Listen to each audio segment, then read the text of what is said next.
La primera vez que entendí que el silencio podía ser un arma fue a los 12 años, cuando mi madre llegó a casa con los nudillos ensangrentados y me pidió que no dijera nada. Lo que pasa en esta casa se queda en esta casa, repetía mientras se lavaba las manos en el fregadero de la cocina, el agua corriendo roja antes de aclararse. Yo asentía, porque eso era lo que se esperaba de mí, callar, aguantar, desaparecer. 20 años después, estaba en el pasillo de la cuarta planta del Hospital Universitario de La Paz, en Madrid, y el silencio había dejado de ser una opción. ¿Sabes qué es lo mejor que ha hecho mi hijo? La voz de Carolina Bishop cortó el aire como un bisturí mal afilado. Dejarte fue la mejor decisión de su vida. Llevaba 6 meses sin verla. 6 meses desde que firmé los papeles del divorcio en un juzgado de Plaza de Castilla. 6 meses desde que salí de aquella casa en Pozuelo con 2 maletas y la certeza de que había perdido algo que nunca tuve realmente. Y allí estaba ella, plantada frente a la puerta de la habitación 412, con su sonrisa de triunfo y su vestido de flores que compraba en el Corte Inglés cada primavera, como si el tiempo no hubiera pasado. Llevaba el pelo recogido en un moño apretado que tiraba de sus sienes, igual que siempre, los mismos pendientes de perlas que llevó en mi boda, la misma cruz de oro que besaba cada domingo en misa de 12. Todo en ella era idéntico, salvo la expresión de sus ojos. Ya no tenía que fingir simpatía. Yo acababa de salir del box de urgencias. Había entrado a reanimar a un niño de 7 años que había llegado en parada cardiorrespiratoria por una meningitis fulminante. Lo habíamos estabilizado, pero no sabía si sobreviviría a la noche. Tenía los guantes manchados de sangre seca y el uniforme arrugado. Llevaba 17 horas sin dormir. Carolina, dije, y mi voz sonó más firme de lo que me esperaba. ¿Qué haces aquí? Mi nuera está de parto, respondió, y remarcó la palabra nuera como quien enseña una joya robada. Bueno, mi nuera de verdad, la mujer que sí puede darle un hijo a mi Marcos. Apreté los dedos dentro de los guantes, sentí el látex pegarse a mi piel. Felicidades, dije, fue lo único que se me ocurrió. No necesito tus felicitaciones, Soledad. Necesito que entiendas que esto es lo que siempre debió ser. Mi hijo necesitaba una mujer de verdad. No una, hizo una pausa teatral, mirando mi uniforme manchado. No una médica que pasa más tiempo con los muertos que con su propio marido. La enfermera del mostrador levantó la vista. Una paciente en camilla nos miró al pasar. Yo sentí el peso de todas aquellas miradas, pero también sentí algo más, un cansancio tan profundo que casi me resultaba reconfortante. Cuando estás tan cansada, las palabras dejan de doler, se convierten en ruido blanco. Dile a Marcos que le deseo lo mejor, respondí, y giré para irme, pero Carolina no había terminado, nunca terminaba. ¿Sabes lo que dice la gente de ti? Su voz me persiguió por el pasillo. Dicen que algunas mujeres no están hechas para ser madres, que Dios da hijos a quien puede criarlos. Y a ti te saltó. ¿Por qué crees que será? Me detuve. Podría haber seguido caminando. Podría haber entrado en el ascensor y haber dejado que sus palabras se perdieran entre el ruido de las máquinas y los latidos de los monitores. Pero algo en mí, algo que llevaba 7 años dormido, se despertó. Me di la vuelta lentamente. ¿Eso es lo que crees? Pregunté. Carolina parpadeó. No esperaba que respondiera. Durante 6 años de matrimonio, yo había sido la nuera perfecta, callada, sumisa, dispuesta a tragarse cualquier humillación con tal de mantener la paz. No le des importancia, me decía Marcos. Ya sabes cómo es mi madre. Y yo asentía, porque esa era mi especialidad, asentir y callar. Claro que lo creo, dijo ella, recuperando su sonrisa. Las evidencias están a la vista. Mi hijo tiene un hijo, tú no tienes nada. ¿Segura? La palabra quedó suspendida entre nosotras. Carolina frunció el ceño. ¿Qué quieres decir con eso? No respondí. Me limité a mirar el reloj de pared que colgaba sobre la entrada de la unidad de maternidad. Las 3:25 de la tarde. Quedaban 5 minutos. Nada, dije, solo que a veces las evidencias no son lo que parecen. Carolina soltó una risa seca, incómoda, siempre tan críptica. Soledad, por eso mi hijo se cansó de ti, porque nunca fuiste clara, nunca fuiste directa, siempre guardándote cosas, siempre con ese aire de superioridad. ¿Superioridad? Repetí, y noté que mi voz temblaba ligeramente. He trabajado 60 horas a la semana durante 6 años para mantener a tu hijo mientras él decidía que quería ser de mayor. He pagado la hipoteca de esa casa en Pozuelo que tanto te gustaba visitar. He aguantado tus comentarios en cada comida familiar, tus miradas de lástima, tus oraciones en voz alta pidiendo a Dios que me hiciera fértil. ¿Y crees que todo eso era superioridad? No empecemos con el drama, dijo ella, cruzando los brazos. Tú elegiste casarte con mi hijo. Tú elegiste trabajar como una loca. Nadie te obligó, ¿cierto? Admití. Nadie me obligó, pero tú y yo sabemos que hay cosas que no te conté, cosas que Marcos nunca te dijo. Su sonrisa vaciló. ¿De qué estás hablando? Miré el reloj otra vez. 2 minutos. ¿Sabes una cosa, Carolina? He aprendido que la gente que más presume de sus verdades suele ser la que menos sabe. Te has pasado 7 años repitiendo que yo era el problema,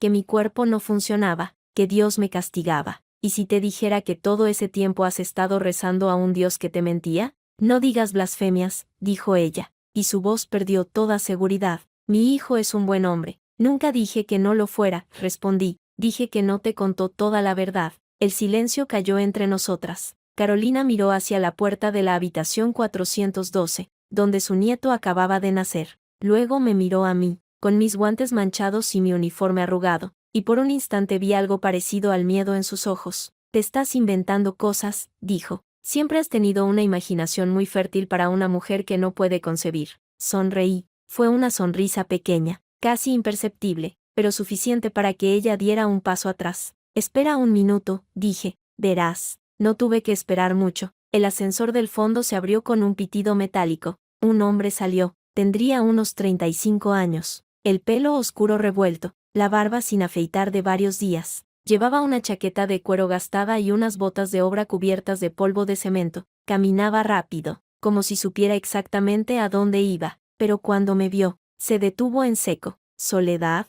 preguntó, y su voz tenía un acento del sur, de algún lugar entre Sevilla y Cádiz. Daniel, dije, no lo conocía bien. Lo había visto 2 veces, quizá 3, siempre de refilón, pero recordaba su cara porque era difícil de olvidar. Tenía los ojos más tristes que había visto en un hombre adulto. ¿Qué haces aquí?, preguntó, y luego miró a Carolina, que observaba la escena sin entender nada. ¿Quién es ella? Mi suegra, expliqué, la abuela del niño. Daniel palideció, literalmente palideció, como si alguien hubiera cerrado una llave de paso y toda la sangre hubiera abandonado su rostro. ¿El niño?, repitió. El hijo de Pilar, dije. ¿No has venido por eso? Daniel abrió la boca, pero no salió ningún sonido. Miró la puerta de la habitación 412, luego a Carolina, luego a mí. Yo, tartamudeó, yo no sabía que había nacido. Vine porque Pilar no contestaba mis llamadas. Llevo semanas intentando localizarla. Su hermana me dijo que estaba ingresada aquí. ¿Y tú quién eres?,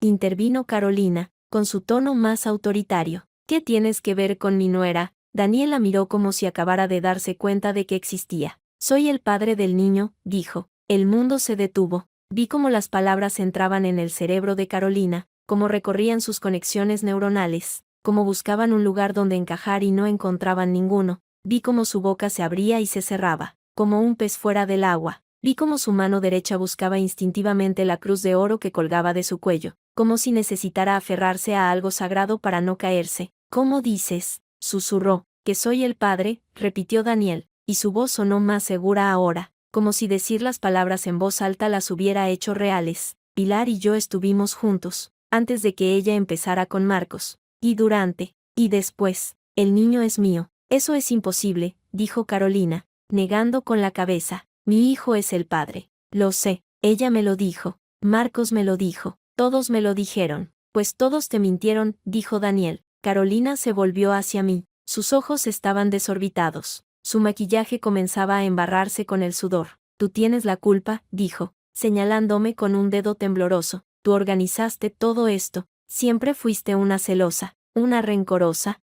No he organizado nada, respondí con calma. Solo vine a trabajar, como todos los días. Mientes, gritó, y su voz resonó por todo el pasillo. Una enfermera asomó la cabeza. Un médico de guardia se detuvo a mirar. Siempre has mentido. Eres una mujer frustrada que no soporta ver feliz a mi hijo. Carolina, dije, y mi voz fue tan baja que ella tuvo que hacer un esfuerzo para oírme. Hace 7 años, Marcos viajó a Madrid para hacerse unas pruebas de fertilidad. Dijo que era para descartar problemas, que quería asegurarse de que todo estaba bien. ¿Te acuerdas? Ella parpadeó. Él nunca, comenzó, nunca te lo contó, completé, porque los resultados no fueron los que esperaba, y en lugar de afrontarlo, encontró una solución más cómoda, convertirme a mí en el problema. No te creo, dijo ella, pero su voz había perdido toda convicción. No tienes que creerme, respondí. pero los informes existen, en el hospital donde se hizo las pruebas.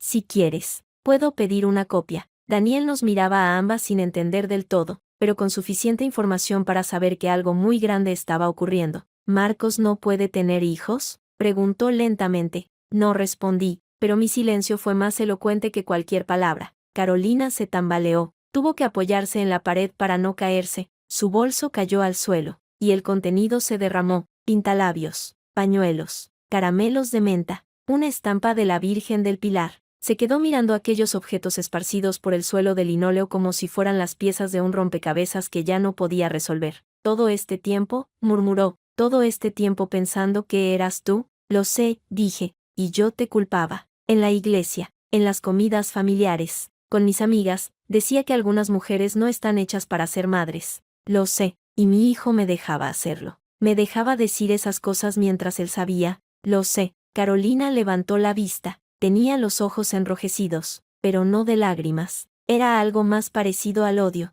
aunque no estaba segura de hacia quién iba dirigido. ¿Por qué no dijiste nada?, preguntó. ¿Por qué te callaste todo este tiempo? Aquella pregunta merecía una respuesta honesta, y por primera vez en 7 años, se la di, porque crecí aprendiendo que el silencio protegía, que si no decías nada, las cosas malas pasaban más rápido, que hablar solo servía para empeorar las cosas. Hice una pausa. Mi madre me enseñó a callar, y yo fui una alumna excelente, pero podrías haber limpiado tu nombre, insistió ella, podrías haber dicho la verdad. ¿Y quién me habría creído?, pregunté. Una médica de pueblo contra el hijo perfecto de Carolina Bishop. Tú ya habías decidido lo que querías creer. Toda la congregación de la iglesia había decidido lo que quería creer. ¿De qué servía hablar? ¿De serviría para que yo no hubiera hecho el ridículo durante 6 años?, dijo ella, y su voz sonó amarga. Eso no es mi problema, respondí. Daniel dio un paso adelante. Necesito ver a Pilar, dijo. Necesito hablar con ella. Está en la habitación 412, dije, pero acaba de dar a luz. Quizá deberías esperar. He esperado 9 meses,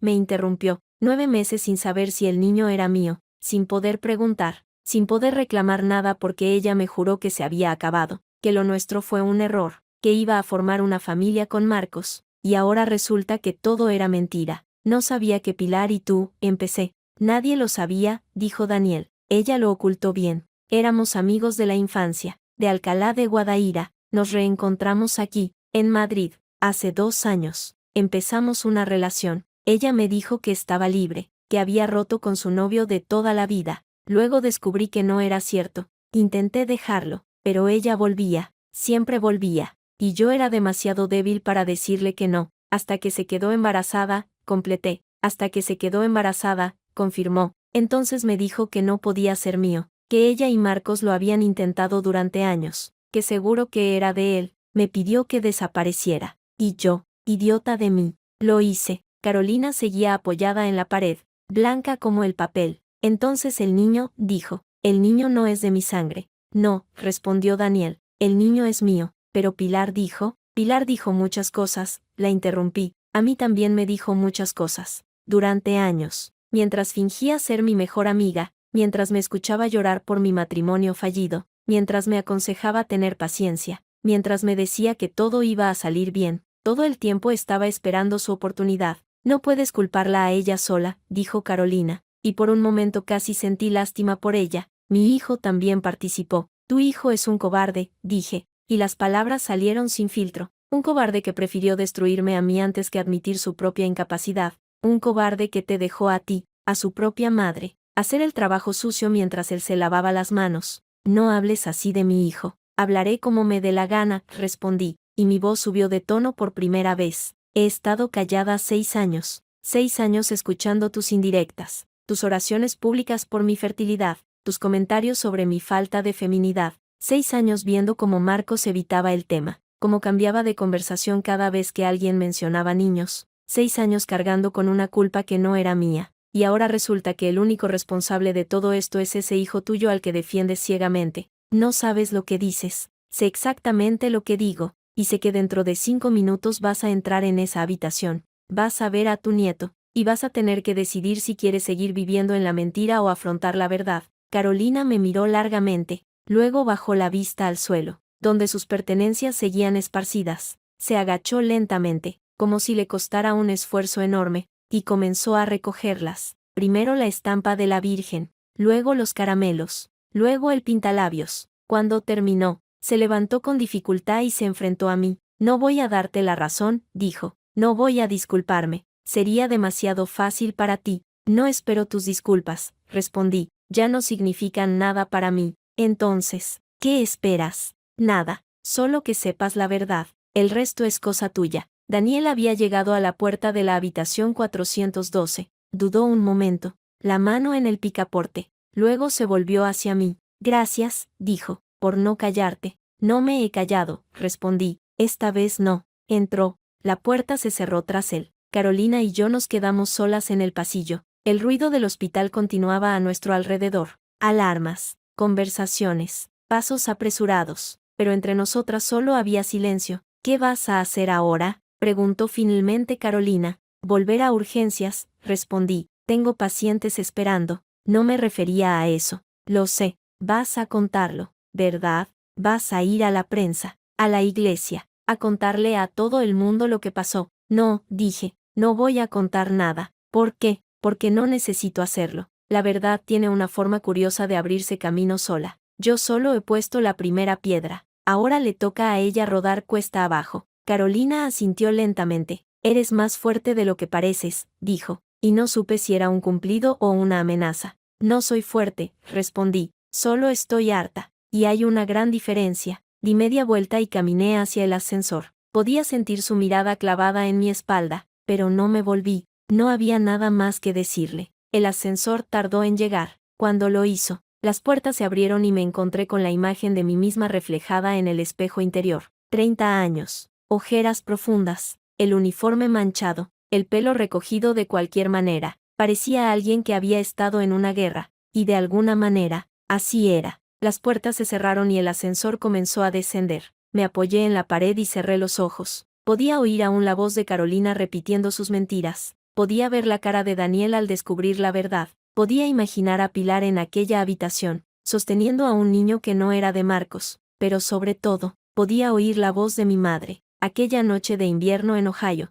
cuando me sentó en la mesa de la cocina y me dijo, hija, el silencio es un escudo, pero también puede ser una prisión. Tú decides. Durante 6 años había elegido la prisión, pero las puertas estaban abiertas. Solo tenía que atravesarlas. El ascensor llegó a la planta baja. Las puertas se abrieron. Salí al vestíbulo del hospital, donde la luz del atardecer entraba por los ventanales y teñía todo de naranja. La gente iba y venía con sus preocupaciones cotidianas. Una madre con un niño en brazos, un anciano esperando su turno, una pareja discutiendo en voz baja. Ninguno sabía lo que acababa de ocurrir en la 4ª planta. Ninguno sabía que la vida de varias personas había cambiado para siempre en cuestión de minutos. Y yo, Soledad Spencer, médica de urgencias, es mujer de Marcos Bishop, es nuera de Carolina Bishop, es mejor amiga de Pilar. Caminé hacia la salida sintiendo algo que no había sentido en mucho tiempo, libertad, pero también sabía que aquello no había hecho más que empezar. La verdad que había destapado hoy era solo la punta del iceberg.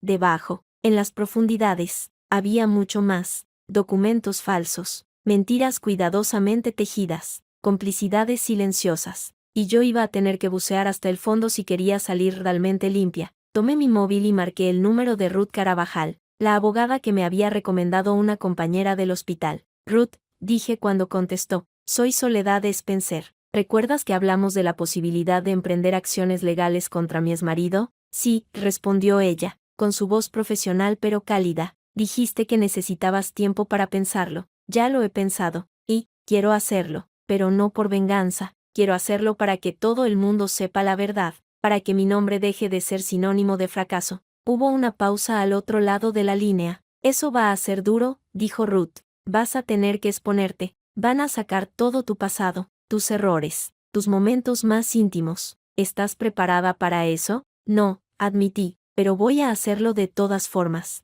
¿Por qué? Porque durante 6 años había sido la mujer que callaba, la mujer que agachaba la cabeza, la mujer que aceptaba las migajas de respeto que los demás estaban dispuestos a darle, porque me prometí a mí misma que nunca más volvería a tener miedo de hablar, respondí, y porque hay un niño de por medio que merece crecer sabiendo la verdad sobre su origen. De acuerdo, dijo Ruth, pásate mañana por el despacho, trae todos los documentos que tengas. correos, mensajes, extractos bancarios, informes médicos, todo. Lo haré. Colgué. El teléfono vibraba en mi mano. Un mensaje de texto de un número desconocido. Soledad. Soy Daniel. Necesito hablar contigo. Es importante. Por favor. Guardé el móvil sin responder. Todavía no. Primero tenía que poner orden en mi propia cabeza. Salí del hospital y el aire fresco de la tarde me golpeó en la cara. Olía a gasolina y a primavera, a ciudad y a tierra mojada. Madrid era una ciudad extraña, llena de contrastes,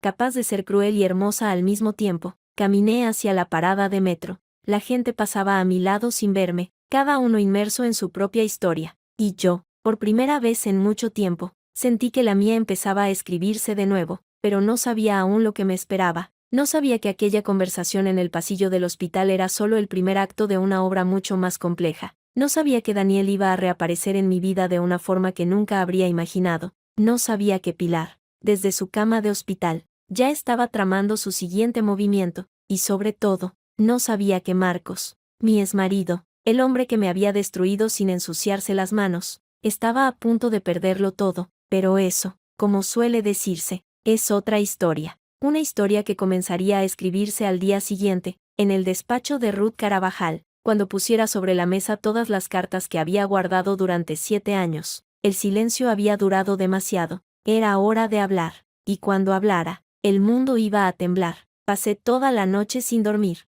No era nada nuevo. En urgencias. El insomnio era casi un requisito profesional, pero aquella noche no era el café ni la adrenalina lo que me mantenía despierta. Era la imagen de Carolina Bishop apoyada contra la pared del hospital, con los ojos desorbitados y la cruz de oro apretada entre los dedos, mientras la realidad se desmoronaba a sus pies. A las 6 de la mañana me rendí, me levanté de la cama, me duché con agua fría y me vestí con el traje gris que guardaba para ocasiones especiales. No sabía si aquello era una ocasión especial, pero necesitaba sentir que controlaba algo, aunque fuera mi aspecto. El despacho de Ruth Carabajal estaba en la calle Alcalá, en un edificio antiguo con ascensor de madera y suelos de mosaico hidráulico. Subí al tercer piso y llamé al timbre. Una secretaria con gafas de pasta me abrió la puerta y me condujo a una sala de espera con sillones de cuero gastado y una mesa con revistas de hace 3 meses. Ruth la recibirá en un momento, dijo la secretaria, y desapareció tras una puerta de cristal esmerilado. Esperé 10 minutos, quizá 15. Perdí la noción del tiempo mirando los cuadros de la pared. Paisajes abstractos que pretendían ser modernos pero resultaban simplemente confusos. Finalmente, la puerta se abrió y Ruth Carabajal apareció. Era una mujer menuda, de unos 40 años, con el pelo corto canoso y una mirada que parecía evaluarlo todo en fracciones de segundo. Llevaba un traje negro impecable y unos zapatos de tacón que sonaban contra el suelo con autoridad. Soledad, dijo, tendiéndome la mano, pasa. Su despacho era amplio pero desordenado, papeles apilados en cada superficie, carpetas abiertas sobre la mesa, una taza de café frío junto al ordenador. Me indicó que me sentara y ocupó su lugar detrás del escritorio. Cuéntame, dijo sin preámbulos. Ayer por teléfono sonabas alterada, y tú no pareces de las que se alteran fácilmente. No lo soy, respondí, pero ayer ocurrió algo. Le conté todo, el encuentro con Carolina en el pasillo del hospital, la aparición de Daniel, la confesión sobre la paternidad del niño, los años de silencio, las pruebas de fertilidad que Marcos nunca quiso hacerse, los informes que yo misma me había realizado y que demostraban que no había ningún problema físico en mí. Ruth escuchó sin interrumpirme. De vez en cuando tomaba notas en una libreta amarilla, pero la mayoría del tiempo me miraba fijamente, como si estuviera memorizando cada palabra. Cuando terminé, se reclinó en su sillón y cruzó los brazos. Tienes un caso sólido, dijo, pero también tienes un problema. ¿Cuál? La prescripción. Dependiendo de cuándo ocurrieron los hechos y cuándo tuviste conocimiento de ellos, algunas acciones podrían haber prescrito. No me importa la compensación económica, dije, quiero que se sepa la verdad. La verdad no paga facturas. Soledad. Y los juicios cuestan dinero, tiempo, energía emocional. ¿Estás preparada para eso? Sí, segura, porque una vez que empieces esto, no podrás parar. Los Bishop tienen recursos, contactos, y una reputación que proteger. Van a contratar a los mejores abogados que el dinero pueda comprar. Que lo hagan. Ruth sonrió. Era una sonrisa pequeña, casi imperceptible, pero suficiente para que supiera que había superado alguna prueba invisible.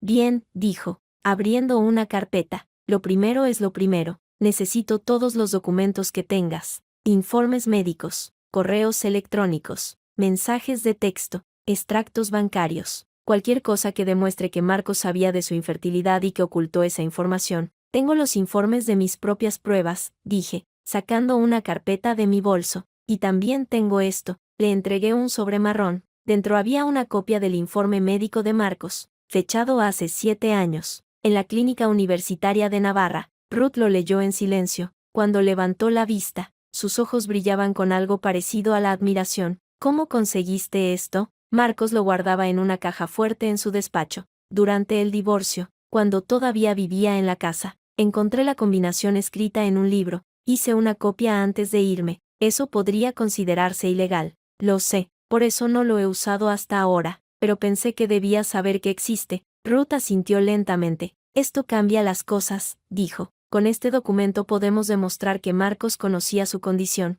que deliberadamente te ocultó la información mientras permitía que su madre te culpara públicamente. ¿Eso es delito? Depende. Difamación. Sí. Daños morales. También. Pero tendríamos que probar que hubo intencionalidad, que Marcos actuó con mala fe. ¿Y cómo probamos eso? Testigos, mensajes, correos. Algo que demuestre que él sabía lo que su madre decía de ti y no hizo nada para impedirlo. Recordé las comidas familiares, las reuniones en la iglesia, los cumpleaños, las navidades. En cada ocasión, Carolina repetía su mantra: algunas mujeres no están hechas para ser madres. Y Marcos, sentado a su lado, callaba, asentía, a veces incluso añadía: mamá, no seas tan dura, pero sin convicción, sin fuerza, como quien cumple un guión escrito de antemano. Tengo testigos, dije, amigos que escucharon esos comentarios, compañeros de trabajo que vieron cómo me trataban en eventos sociales. ¿Estarían dispuestos a declarar? Tendré que preguntárselo. Ruth anotó algo en su libreta.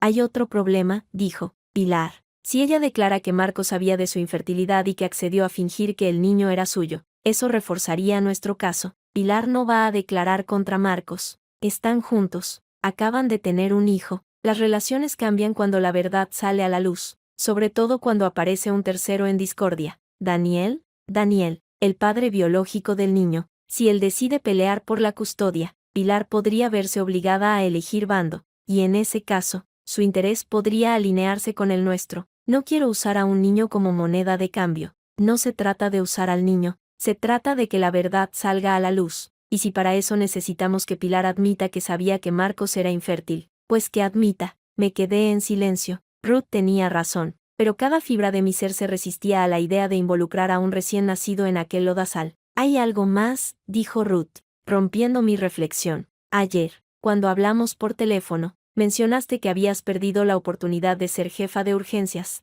¿Fue por los rumores? Sí, el comité de evaluación citó falta de estabilidad emocional y problemas de juicio. Palabras textuales. ¿Crees que esos rumores vinieron de Carolina o de Marcos? Carolina tiene contactos en el hospital. Pertenece al patronato de la Fundación San Rafael, que dona dinero al servicio de urgencias. No sería la primera vez que usa su influencia. ¿Tienes pruebas? Comentarios. Medias palabras. Gente que me miró raro después de ciertas reuniones. Nada concreto. Concreto o no es un patrón, dijo Ruth. Difamación continuada en el tiempo, con consecuencias profesionales demostrables. Eso es exactamente lo que necesitamos para construir un caso sólido. Sacó un documento de su cajón y lo deslizó sobre la mesa. Esto es un contrato de representación legal. Léelo con calma. Si estás de acuerdo, lo firmamos y empezamos a trabajar. Tomé el documento. Tenía varias páginas, llenas de lenguaje jurídico que apenas entendía, pero no necesitaba entender cada cláusula para saber lo que significaba. El principio del fin de mi silencio.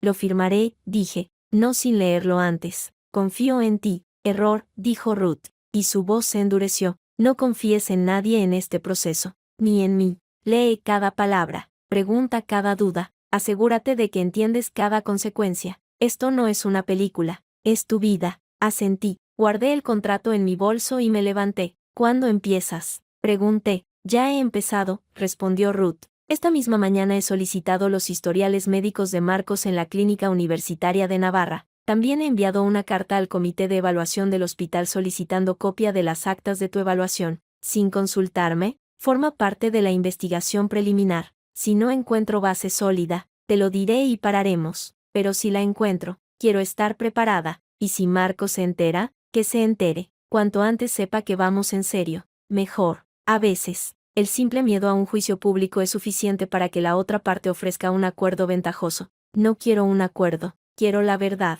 Lo sé, pero permíteme hacer mi trabajo. A veces, la verdad y un acuerdo no son incompatibles. Salí del despacho con la cabeza llena de ideas contradictorias. Por un lado, sentía que por fin estaba haciendo algo. Por otro, una parte de mí seguía preguntándose si no sería más fácil dejar las cosas como estaban. Olvidar, seguir adelante, construir una nueva vida lejos de los Bishop, de Pilar, de todo aquel círculo vicioso. Pero entonces recordé la cara de Carolina en el hospital, su sonrisa de superioridad, sus palabras afiladas como cuchillas. Dejarte fue la mejor decisión de mi hijo, y recordé también mi respuesta. ¿Eso es lo que crees? No, no podía echarme atrás. Había encendido una mecha, ahora tenía que ver hasta dónde llegaba la explosión. 3 días después, recibí una llamada de Ruth. Tenemos una reunión, dijo, mañana a las 10 de la mañana, en el despacho del abogado de Marcos. ¿Ya tienen abogado? Uno de los mejores de Madrid, Alberto Valcárcel,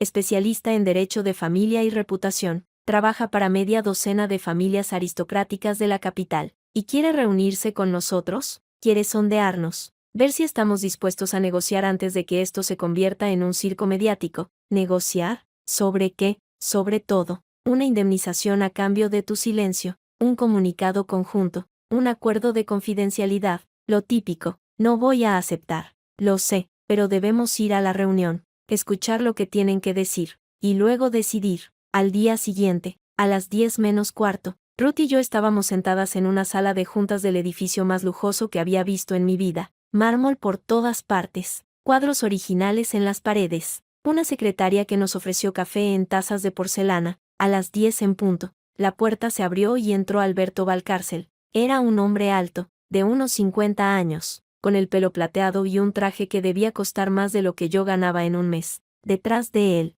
con visible incomodidad, entró Marcos. No lo veía desde el día del divorcio, 6 meses atrás. Parecía mayor, más delgado. Tenía ojeras profundas y una expresión que oscilaba entre la soberbia y el nerviosismo. Soledad, dijo, y su voz sonó forzada. Gracias por venir. Marcos, respondí, sin añadir nada más. Nos sentamos alrededor de una mesa ovalada. Ruth y yo a un lado, Marcos, Valcárcel y un tercer hombre que no conocía al otro. Señorita Spencer, comenzó Valcárcel, con una voz melosa que contrastaba con su aspecto imponente, agradecemos su disposición al diálogo. Creemos que podemos resolver este asunto de manera satisfactoria para ambas partes sin necesidad de recurrir a los tribunales. Depende de lo que usted considere satisfactorio, respondí. Valcárcel sonrió, una sonrisa profesional, ensayada, que no llegaba a sus ojos. Mi cliente está dispuesto a ofrecerle una compensación económica sustancial, digamos, 200.000 euros. A cambio, usted se compromete a no divulgar ninguna información relacionada con su matrimonio, su divorcio o cualquier aspecto de la vida personal de mi cliente. 200.000 euros por mi silencio, repetí, y no pude evitar que mi voz sonara amarga. ¿Eso es lo que vale mi dignidad? No se trata de su dignidad, intervino Marcos. Se trata de dejar el pasado atrás. Los dos. Empezar de cero, repetí, y esta vez mi voz tembló. Tú llevas 6 meses viviendo con mi ex mejor amiga, acabas de tener un hijo, y tu madre sigue yendo a misa cada domingo a rezar por mi alma, y me dices que quiere empezar de cero. Soledad, por favor, no, no voy a por favor nada. Tú me mentiste durante 6 años, me dejaste cargar con la culpa de algo que no era mío, permitiste que tu madre me humillara públicamente mientras tú te hacías el desentendido, y ahora, cuando la verdad está a punto de salir a la luz, ¿vienes a ofrecerme dinero para que me calle? No es así, dijo Marcos, pero su voz sonó débil, sin convicción. Entonces, ¿cómo es? Explícamelo, porque yo lo veo muy claro. Valcárcel carraspeó. Señorita Spencer, entiendo su enfado, pero le recomiendo que piense en las consecuencias de llevar esto a los tribunales. Va a ser un proceso largo, costoso y emocionalmente agotador. Y al final, aunque ganara, el daño a su reputación ya estaría hecho. Mi reputación ya está dañada, respondí. Gracias a ustedes, podemos repararla. Un comunicado conjunto, una declaración pública, declarando que yo no era tan mala esposa, que Marcos no es tan buen hijo. ¿Qué van a decir exactamente? Valcárcel miró a Marcos. Este asintió ligeramente. Podemos reconocer que hubo malentendidos, dijo Valcárcel, que las cosas no se hicieron de la mejor manera, y que usted no fue la única responsable de la ruptura. ¿Malentendidos? Repetí, y esta vez Ruth puso una mano sobre mi brazo para calmarme. ¿Llaman malentendidos a 6 años de mentiras? ¿A una campaña de difamación orquestada por su madre? ¿A un embarazo planeado a mis espaldas? No hubo ninguna campaña, dijo Marcos, y su voz subió de tono. Mi madre es una mujer mayor, con sus creencias, con su forma de ver la vida. No puedes culparla por expresar sus opiniones. ¿Expresar sus opiniones? Dije, y me levanté de la silla. Llamó mujer defectuosa a tu esposa delante de toda la congregación de la iglesia. Dijo que Dios me castigaba por mis pecados. Y tú, en lugar de defenderte, te quedaste callado. No sabía qué decir. No sabías qué decir porque eras cómplice, porque sabías que era mentira, porque sabías que el problema no era yo, sino tú. Marcos se puso rojo. Abrió la boca para responder, pero Valcárcel lo interrumpió. Señores, esto no nos lleva a ninguna parte. Propongo que hagamos un receso, que cada parte reflexione, y que retomemos la conversación en otro momento, con ánimos más calmados. No hace falta, dije, mi postura es clara. No acepto ningún acuerdo, no acepto dinero, no acepto silencio. Quiero que la verdad se sepa, y si para eso tengo que ir a juicio, iré. Soledad, piensa en lo que dices, dijo Marcos. Si haces esto, quemarás todos los puentes. No podrás volver atrás. Ya no hay puentes que quemar. Marcos, los quemaste tú cuando decidiste mentirme, cuando decidiste usarme como escudo para tus propias inseguridades, cuando preferiste destruirme a mí antes que enfrentar la verdad. ¿No fue así? ¿Cómo fue entonces? Grité, y mi voz resonó en la sala. Dímelo, explícamelo, porque llevo 6 años esperando una explicación y todavía no he oído ninguna. Marcos bajó la vista. No respondió. Eso pensaba, dije. Me volví hacia Ruth. Vámonos. Salimos de la sala sin mirar atrás. En el ascensor, Ruth me miró con una mezcla de aprobación y preocupación. Ha sido intenso, dijo. Ha sido necesario. Ahora saben que vamos en serio. Eso los pondrá nerviosos. Bien, que se pongan nerviosos, que sufran, que sepan lo que se siente cuando la verdad está a punto de alcanzarte. El ascensor llegó a la planta baja. Salimos al vestíbulo de mármol y caminamos hacia la salida. ¿Y ahora qué? Pregunté. Ahora esperamos, dijo Ruth. He solicitado los historiales médicos de Marcos. En cuanto lleguen, tendremos pruebas sólidas, y entonces podremos presentar la demanda. ¿Cuánto tiempo? 1 semana, quizá 2. Depende de la velocidad del juzgado. 2 semanas. Puedo esperar. ¿Segura? He esperado 6 años. 2 semanas más no me matarán. Ruth sonrió. Eres más dura de lo que pareces. Soledad. No soy dura, respondí. Solo estoy harta. Y hay una gran diferencia. Salimos a la calle. El sol de mediodía calentaba el asfalto. La gente caminaba deprisa, absorta en sus propios problemas. Y yo, Soledad Spencer, médica de urgencias, es mujer de Marcos Bishop, estaba a punto de declarar la guerra, pero no sabía aún que aquella guerra iba a tener más frentes de los que imaginaba, que Daniel, el padre del niño, iba a convertirse en un aliado inesperado, que Pilar, desde su maternidad, estaba tejiendo su propia red de mentiras, y que Carolina, la matriarca de los Bishop, no iba a rendirse sin luchar. Pero eso, como suele decirse, es otra historia. Una historia que comenzaría a escribirse 2 semanas después, cuando Ruth recibió los historiales médicos de Marcos y descubrió algo que ninguno de nosotros esperaba, algo que cambiaría el curso de todo. Fin del capítulo 2. Pasaron 12 días. 12 días de silencio absoluto por parte de los Bishop. 12 días en los que cada vez que sonaba el teléfono, mi corazón daba un vuelco. 12 días de guardias interminables en urgencias, de pacientes que entraban y salían, de vidas que se salvaban y otras que se perdían. La rutina del hospital era mi único refugio, el único lugar donde nadie me miraba como la mujer abandonada, la médica fracasada, la esposa estéril, hasta que Ruth llamó. Tenemos los informes, dijo, y su voz sonaba diferente, más tensa, más grave. Ven al despacho, ahora. Llegué en 20 minutos. Ruth me esperaba en la puerta, con una carpeta azul en la mano y una expresión que no supe descifrar. Siéntate, dijo, señalando la silla frente a su escritorio. Dime, los informes confirman lo que sospechábamos. Marcos fue diagnosticado con azoospermia severa hace 7 años, en la Clínica Universitaria de Navarra. No hay posibilidad de error ni de mejora con el tiempo. Es una condición permanente. Lo sé, Ya lo sabía, pero hay algo más. Ruth abrió la carpeta y sacó un documento. Lo deslizó sobre la mesa hacia mí. Los análisis no se realizaron una sola vez. Se realizaron 3 veces, con 6 meses de diferencia. La última vez fue hace 4 años, cuando tú y Marcos llevabais 2 años casados. Miré el documento, fechas, números, términos médicos que conocía bien. Concentración de espermatozoides, 0. Volumen eyaculatorio, normal, pH, alterado. Diagnóstico, azoospermia obstructiva de causa no determinada. ¿Por qué se hizo más pruebas si ya sabía el resultado? Pregunté. Buena pregunta, dijo Ruth. La respuesta está en la siguiente página. Pasé la hoja. Allí, escrito con la letra pulcra de un médico, había un párrafo que me heló la sangre. El paciente muestra signos de ansiedad significativa ante la posibilidad de que su condición sea conocida por terceros. Se recomienda apoyo psicológico para abordar sentimientos de vergüenza y fracaso asociados al diagnóstico. El paciente expresa su intención de no informar a su pareja actual, alegando que no podría soportar su reacción. Levanté la vista. Ruth me miraba fijamente. Sabía que te estaba mintiendo, dije, y mi voz sonó extraña, como si no fuera mía. Sabía que me estaba ocultando la verdad, pero leerlo así, en blanco y negro, hay más. Ruth sacó otro documento. Esta vez era un correo electrónico impreso. El remitente era Marcos, el destinatario, su madre. Mamá, he estado pensando en lo que hablamos. Creo que tienes razón. Es mejor que la gente piense que el problema es de Soledad. Así no tendremos que dar explicaciones. Además, ella es médica. Está acostumbrada a lidiar con estas cosas. Yo no podría soportar que todo el mundo supiera que no soy capaz de tener hijos. Me mirarían como a un pobre hombre, como a un fracasado. Tú siempre has sabido lo mejor para mí.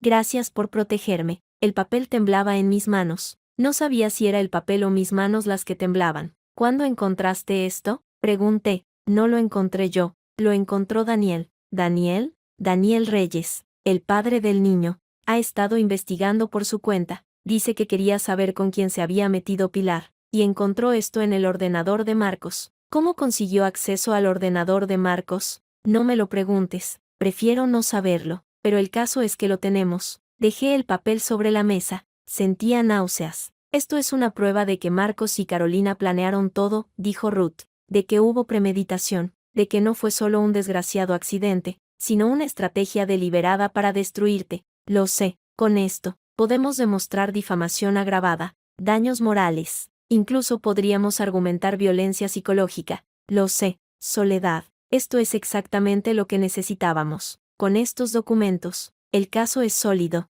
muy sólido. Lo sé. Ruth se inclinó hacia adelante. ¿Qué te pasa? Pensé que estarías contenta. No lo sé, respondí. Supongo que esperaba sentir algo diferente. Alivio, satisfacción, pero solo siento vacío. Es normal. Has pasado 6 años cargando con una culpa que no era tuya. Ahora que la verdad está aquí, no sabes qué hacer con ella, quizá, pero tienes que decidir, porque una vez que presentemos esto, no hay vuelta atrás. Marcos va a intentar desacreditarte. Va a decir que robaste los documentos, que los falsificaste, que todo es una venganza de una mujer despechada. Lo sé, ¿y estás preparada para eso? Miré los documentos sobre la mesa, las pruebas de 7 años de mentiras, el correo electrónico que demostraba que Marcos y Carolina habían planeado todo, la evidencia de que mi matrimonio había sido una farsa desde el principio. Sí, dije, estoy preparada. Bien, porque mañana presentamos la demanda. Esa noche no pude dormir.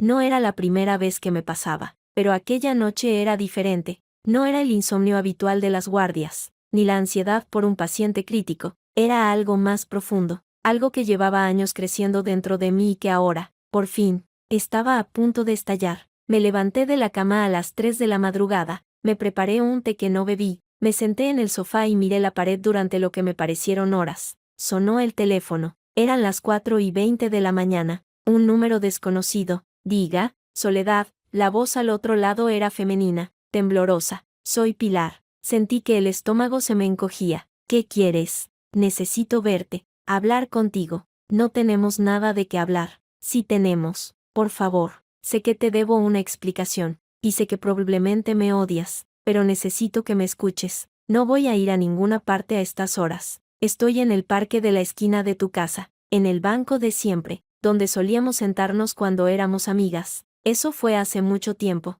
Lo sé, pero sigo aquí. Esperándote, colgó. Me quedé mirando el teléfono durante un minuto. Luego suspiré, me puse una chaqueta y salí. El parque estaba desierto a aquellas horas. Las farolas proyectaban sombras alargadas sobre el césped. Y allí, en el banco de madera donde tantas veces habíamos compartido confidencias, estaba Pilar. Parecía diferente. Llevaba el pelo recogido en una coleta desaliñada, una sudadera vieja y unos vaqueros. Sin maquillaje, sin la armadura de perfección que siempre lucía. Parecía vulnerable, asustada. Gracias por venir, dijo cuando me vio acercarme. No he venido por ti, he venido por mí, para cerrar un capítulo, como quieras. Me senté en el extremo opuesto del banco, dejando distancia, dejando claro que no había vuelta atrás. Dime lo que tengas que decir. Pilar respiró hondo. Sé que me equivoqué, sé que te traicioné, y sé que no hay excusa que valga. No la hay, pero quiero que sepas que no fue planeado.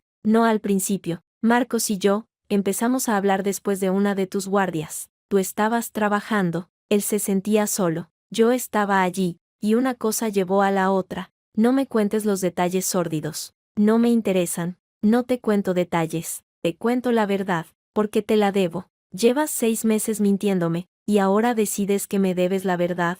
Sí, porque las cosas han cambiado. ¿Qué ha cambiado? Pilar bajó la vista. Sus manos temblaban ligeramente. Daniel ha aparecido. Quiere ver al niño. Quiere hacerse pruebas de paternidad. Quiere, no sé qué quiere. Quiere lo que es suyo. El niño no es suyo. Ahora resulta que no. El niño es de Marcos. Legalmente. En el registro. En todos los papeles. Legalmente. Sí. Biológicamente. No. Eso no importa. Claro que importa. Importa porque tú y Marcos construisteis vuestra felicidad sobre una mentira. Y las mentiras, Pilar, siempre acaban saliendo a la luz. Pilar levantó la vista. Tenía los ojos enrojecidos. ¿Qué vas a hacer? Voy a presentar una demanda, mañana, por difamación, por daños morales, por todo lo que me hicisteis. Soledad, por favor que me calle, que me olvide, que os deje vivir felices mientras yo cargo con la culpa de algo que no hice. No te pido que te calles, te pido que pienses en el niño,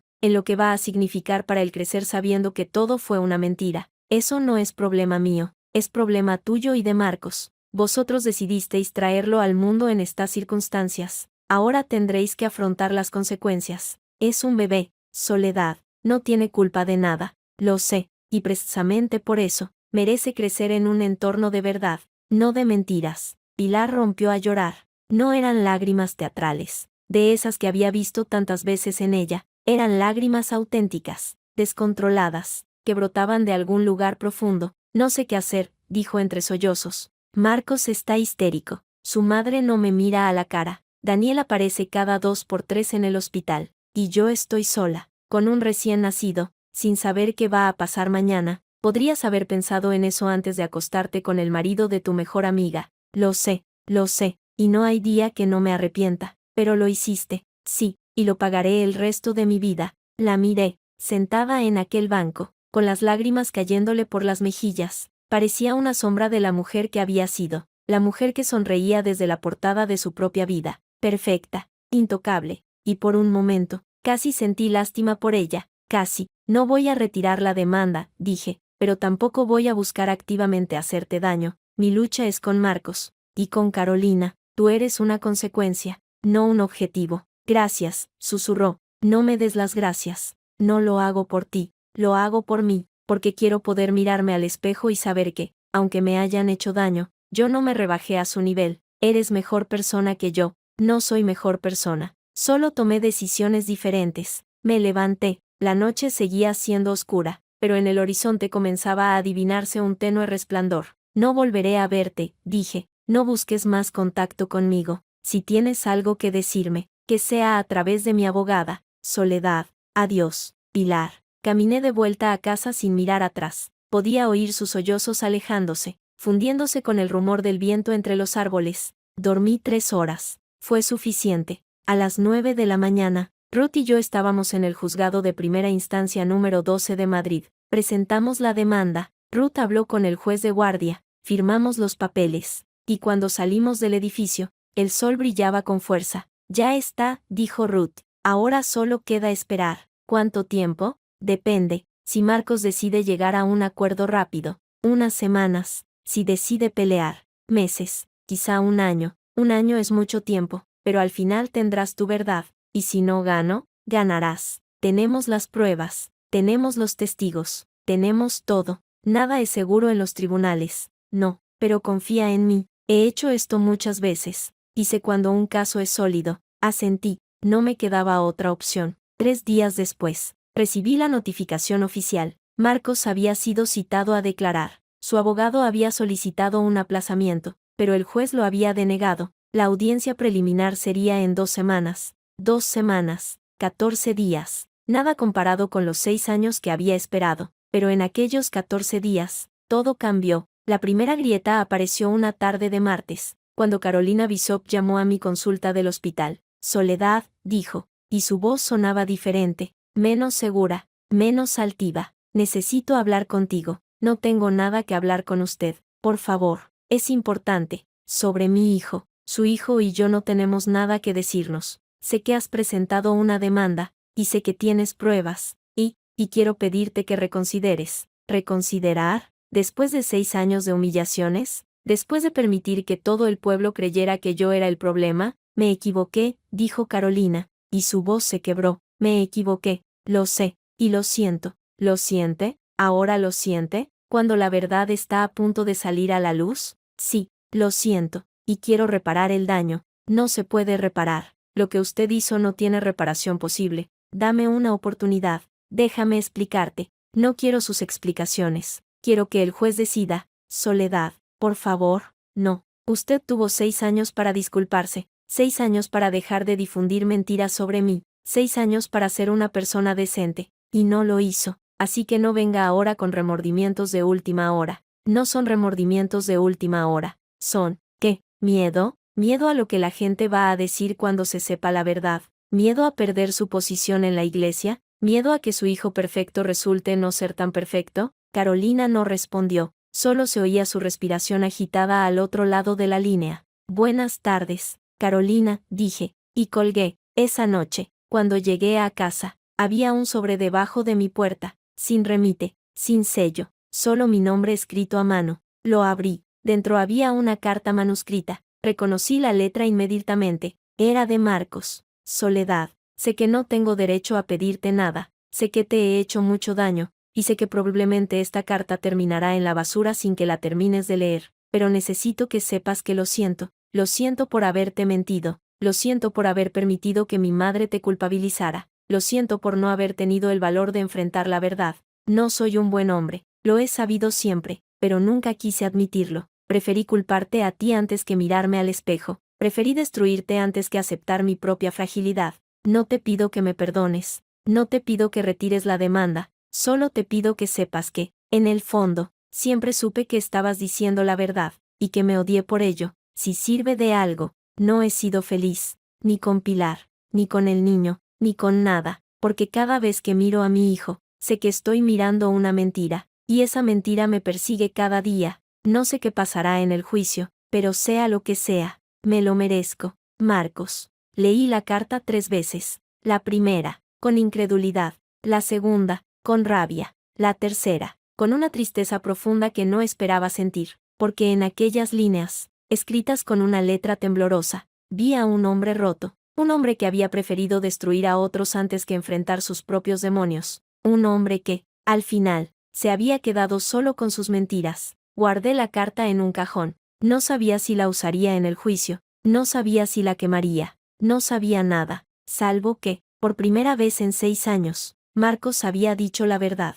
pero ya era demasiado tarde. La segunda grieta apareció 3 días después, cuando Daniel Reyes llamó a mi puerta. Necesito hablar contigo, dijo, y su expresión era seria. Es sobre Pilar. ¿Qué pasa con Pilar? Ha desaparecido. ¿Cómo que ha desaparecido? Se ha ido de casa. Cogió al niño y se fue. Marcos está desesperado. Su madre llama a todo el mundo. Nadie sabe dónde está. ¿Y qué quieres que haga yo? Que me ayudes a encontrarla. ¿Por qué iba a ayudarte? Porque si no la encontramos, el niño puede estar en peligro. Pilar no está bien. Desde que nació el bebé, no es la misma. Tiene cambios de humor, ataques de ansiedad. Creo que necesita ayuda. Eso no es problema mío. Lo sé, pero eres médica, y conoces a Pilar mejor que nadie. La conocía. antes de que me traicionara. Las personas cambian, y a veces, las personas que nos hacen daño también necesitan ayuda. Lo miré, tenía razón, aunque me doliera admitirlo. ¿Has llamado a la policía?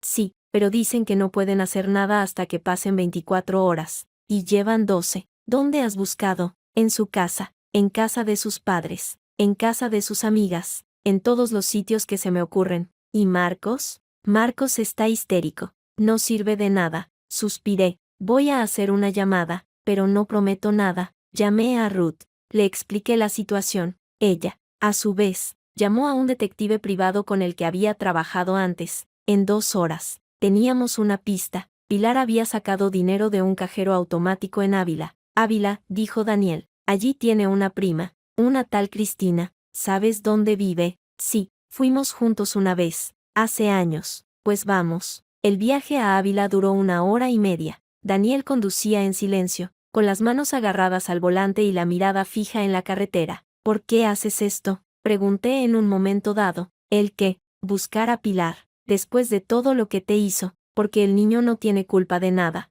y porque, a pesar de todo, la quiero. ¿Aún la quieres? No lo sé, pero necesito saber que está bien, que el niño está bien, luego ya veremos. Eres mejor persona de lo que ella merece. No soy mejor persona, solo soy un padre que quiere a su hijo. Seguimos conduciendo en silencio. Encontramos a Pilar en casa de su prima, en un pequeño piso del centro de Ávila. Cuando abrió la puerta y nos vio, su rostro se descompuso. ¿Cómo me habéis encontrado? No importa, dijo Daniel. Lo importante es que estás bien. Estoy bien. Solo necesitaba alejarme un poco. ¿Y el niño? Está dentro, durmiendo. ¿Puedo verlo? Pilar dudó. Luego asintió. Daniel entró en la casa. Yo me quedé en la puerta, mirando a Pilar. No sé si hago bien estando aquí, dije. ¿Has hecho bien?, respondió ella. Gracias. No me des las gracias. No lo hago por ti, lo sé, pero gracias de todas formas. ¿Por qué huiste? Pilar se apoyó en el marco de la puerta. Porque no podía más.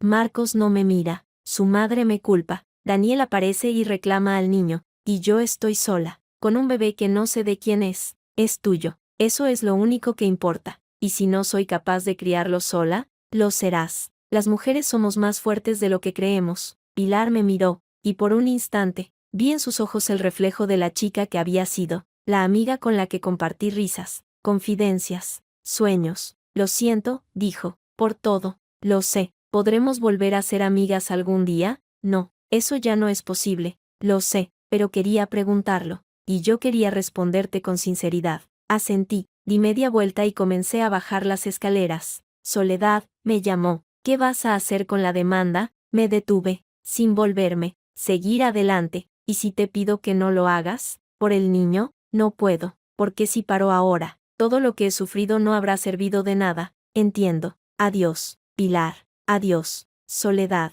Salí a la calle. El aire de Ávila era frío, incluso en primavera. Daniel salió unos minutos después, con el niño en brazos. Está precioso, dijo, y su voz sonaba emocionada. Tiene tus ojos. ¿Mis ojos? Bueno, los de Pilar, pero es igual. Sonreí. Era una sonrisa pequeña, pero sincera. ¿Qué vas a hacer ahora?, pregunté. Volver a Madrid, hablar con un abogado, pelear por mi hijo. ¿Y Pilar? Ella volverá cuando esté lista. Oh no, pero el niño necesita un padre, y yo voy a hacerlo. Eres un buen hombre, Daniel. No lo sé, pero lo intento. Regresamos a Madrid en silencio, cada uno inmerso en sus propios pensamientos. Cuando me dejó en mi casa, eran casi las 11 de la noche. Gracias, dijo, por venir, por ayudar. No lo hice por ti, lo hice por el niño. Da igual. Gracias de todas formas. Entré en casa, me senté en el sofá, y por primera vez en mucho tiempo,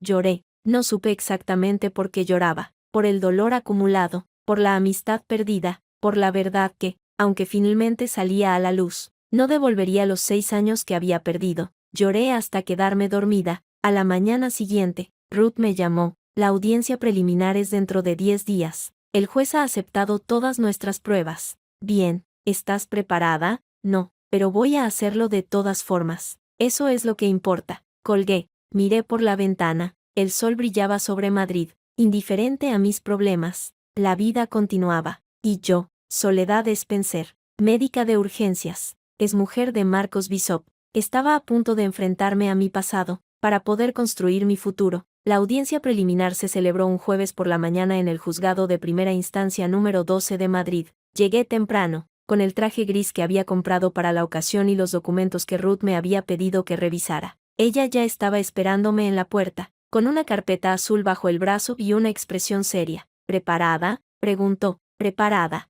Entramos. La sala era pequeña, con paredes de madera oscura y un retrato del rey en la pared del fondo. El juez, un hombre de unos 60 años con gafas de pasta y expresión cansada, ocupaba su sitio detrás de la mesa. A su izquierda, el secretario judicial. A su derecha, un ujier con uniforme azul marino. Al otro lado de la sala estaban Marcos, Carolina y su abogado, Alberto Valcárcel. Marcos llevaba un traje azul marino que le quedaba demasiado ajustado, como si hubiera perdido peso desde la última vez que lo vi. Carolina vestía de negro riguroso, con un velo que le cubría parcialmente el rostro. Parecía una viuda en un funeral, el funeral de su propia reputación. Señoría, comenzó Ruth, solicitamos que se admitan como pruebas los documentos que hemos presentado, los informes médicos del señor Bishop, fechados hace 7 años en la Clínica Universitaria de Navarra, y el correo electrónico intercambiado entre el señor Bishop y su madre, la señora Carolina Bishop, en el que discuten la estrategia para ocultar la infertilidad del señor Bishop y atribuir falsamente la responsabilidad a mi clienta.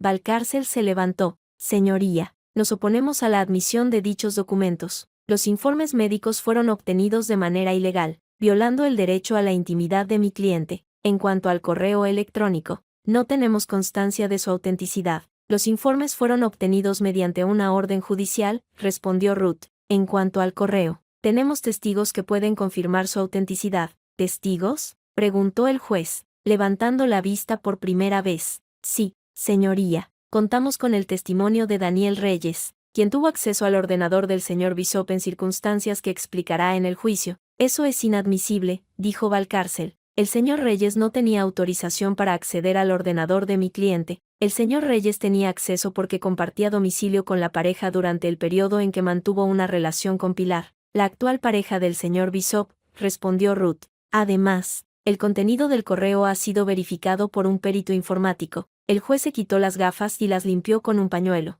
Señoría, intervino Valcárcel, esto es una maniobra de distracción. La demandante busca desviar la atención del verdadero problema, su incapacidad para mantener un matrimonio y su posterior obsesión con la vida de mi cliente. ¿Incapacidad para mantener un matrimonio?, repetí, y mi voz sonó más alta de lo que pretendía. ¿Eso es lo que llaman a soportar 6 años de mentiras? Silencio, dijo el juez. Aquí solo hablan los abogados. Ruth me puso una mano en el brazo. Me callé, pero mis manos temblaban sobre la mesa. Señoría, continuó Ruth, mi clienta no está aquí por despecho ni por obsesión. Está aquí porque durante 6 años fue víctima de una campaña de difamación orquestada por el señor Bishop y su madre, una campaña que le costó su matrimonio, su reputación profesional y su salud emocional. ¿Pruebas?, preguntó el juez. Tenemos testigos que declararán haber escuchado a la señora Carolina Bishop afirmar públicamente que mi clienta era una mujer defectuosa y que no estaba hecha para ser madre. Tenemos registros de que mi clienta fue excluida de la candidatura a jefa del servicio de urgencias del Hospital Universitario de La Paz debido a rumores sobre su estabilidad emocional, rumores que se originaron en el entorno de los Bishop.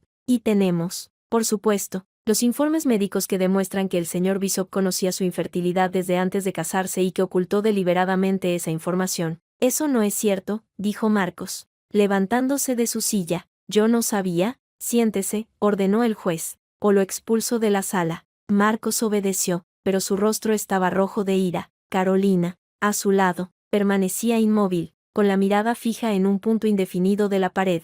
Señoría, dijo Valcárcel, necesitamos tiempo para preparar nuestra defensa. Solicitamos un aplazamiento de 2 semanas. Denegado, respondió el juez. La audiencia principal se celebrará dentro de 3 semanas. Tienen tiempo suficiente para preparar su caso. Pero, señoría, he dicho que no. Siguiente punto. La audiencia duró 2 horas más. Ruth presentó los documentos. Valcárcel objetó. El juez admitió la mayoría de las pruebas. Al final, cuando salimos de la sala, el sol de mediodía me cegó durante un instante. «¿Ha ido bien?», dijo Ruth. «Muy bien, ¿tú crees? El juez ha admitido las pruebas. Eso es clave. Ahora solo tenemos que esperar al juicio. ¿Y si intentan sobornar al juez?». Ruth sonrió. «Esto no es una serie americana. Soledad, Los jueces españoles no se sobornan tan fácilmente, y además, el juez Martínez tiene fama de incorruptible. ¿Martínez? ¿Ese es su nombre? Sí, José Antonio Martínez. Lleva 20 años en el cargo. Nunca ha tenido un escándalo.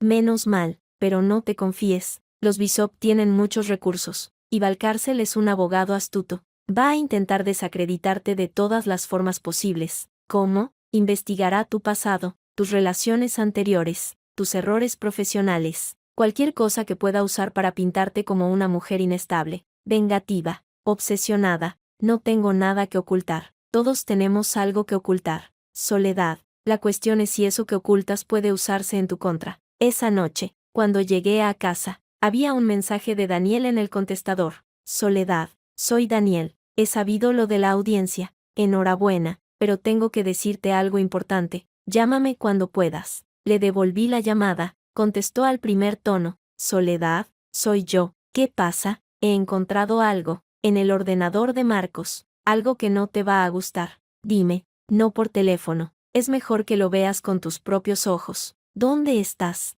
En el hospital, en la cafetería. Baja cuando puedas. Media hora después, estábamos sentados en una mesa apartada de la cafetería del hospital. Daniel llevaba una mochila vieja y una expresión grave. ¿Qué has encontrado? Pregunté. Daniel sacó una tableta y la encendió. Marcos tenía una carpeta encriptada en su ordenador, con contraseña y todo, pero la contraseña era fácil, Pilar 123. La probé por casualidad y funcionó. ¿Y qué había dentro? Fotos, videos, documentos. ¿Qué tipo de fotos? Daniel dudó. Fotos tuyas, tomadas sin tu consentimiento, en la ducha, en el dormitorio, en situaciones íntimas. Sentí que la sangre se me helaba. ¿Qué? Lo siento, Soledad. No sabía cómo decírtelo. Enséñamelas. ¿Estás segura? Enséñamelas. Daniel me pasó la tableta. Las imágenes aparecieron en la pantalla. Eran fotos borrosas, tomadas desde ángulos extraños, como si hubieran sido grabadas con una cámara oculta. Me reconocí a mí misma en algunas,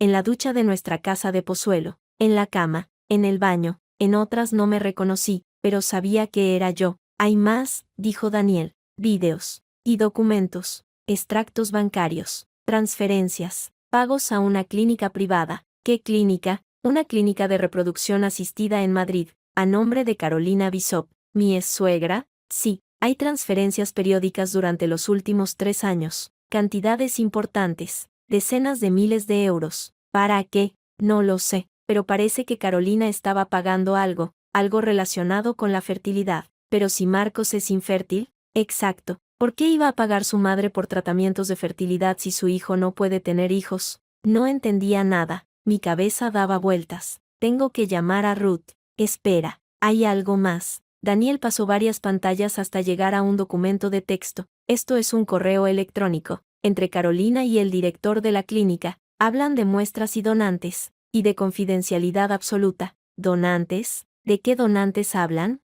No lo sé, pero parece que Carolina estaba organizando algo, algo que requería muestras biológicas. ¿Crees que? No sé qué creer, pero esto huele mal, muy mal. Guardé la tableta en mi bolso. Voy a llevarle esto a Ruth, mañana mismo. Ten cuidado, Soledad. Si esto es lo que parece, los Bishop son capaces de cualquier cosa. Lo sé. A la mañana siguiente, fui al despacho de Ruth. Le mostré las fotos, los vídeos, los documentos. Ruth los examinó en silencio, con el ceño fruncido. Esto es grave, dijo finalmente. Muy grave. Lo sé. Las fotos son un delito, violación de la intimidad. Marcos podría ir a la cárcel, pero también me perjudican a mí. Si se hacen públicas, no se harán públicas. Podemos solicitar que se mantengan bajo secreto de sumario. ¿Y los pagos a la clínica? Eso es más complicado. Necesito investigar. Hablar con el director de la clínica. Ver qué estaba pagando Carolina. ¿Crees que tiene algo que ver con el embarazo de Pilar?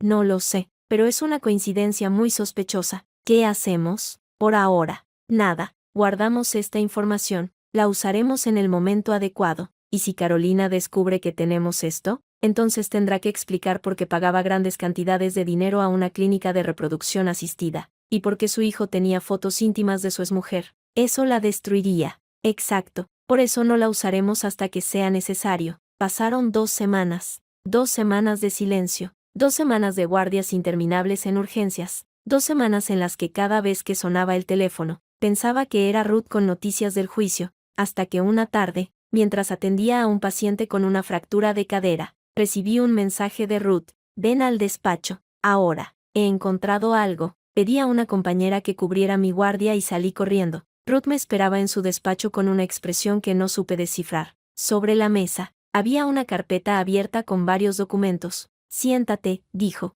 Dime, he hablado con el director de la clínica. Al principio se negó a colaborar, pero cuando le mencioné la posibilidad de una orden judicial, cambió de actitud. Y, Carolina Bishop no estaba pagando por tratamientos de fertilidad para su hijo, estaba pagando por muestras de semen de donante, que, sí, estaba comprando semen de donante anónimo, y lo estaba haciendo desde hace 3 años. ¿Para qué? Para que su hijo pudiera tener un hijo, aunque no fuera biológicamente suyo. Pero, ¿y Pilar? ¿Sabía ella algo? Eso es lo más grave. Según el director de la clínica, Pilar fue informada del plan, aceptó someterse a una inseminación artificial con semen de donante, y accedió a hacer creer a todo el mundo que el niño era de Marcos. No me lo puedo creer. Es verdad. Tengo los documentos, los consentimientos informados, las fechas de las inseminaciones, todo. ¿Y Marcos? Marcos lo sabía. De hecho, fue idea suya. No soportaba la idea de que la gente supiera que era infértil. Prefirió que su madre comprara semen de un desconocido antes que enfrentar la verdad.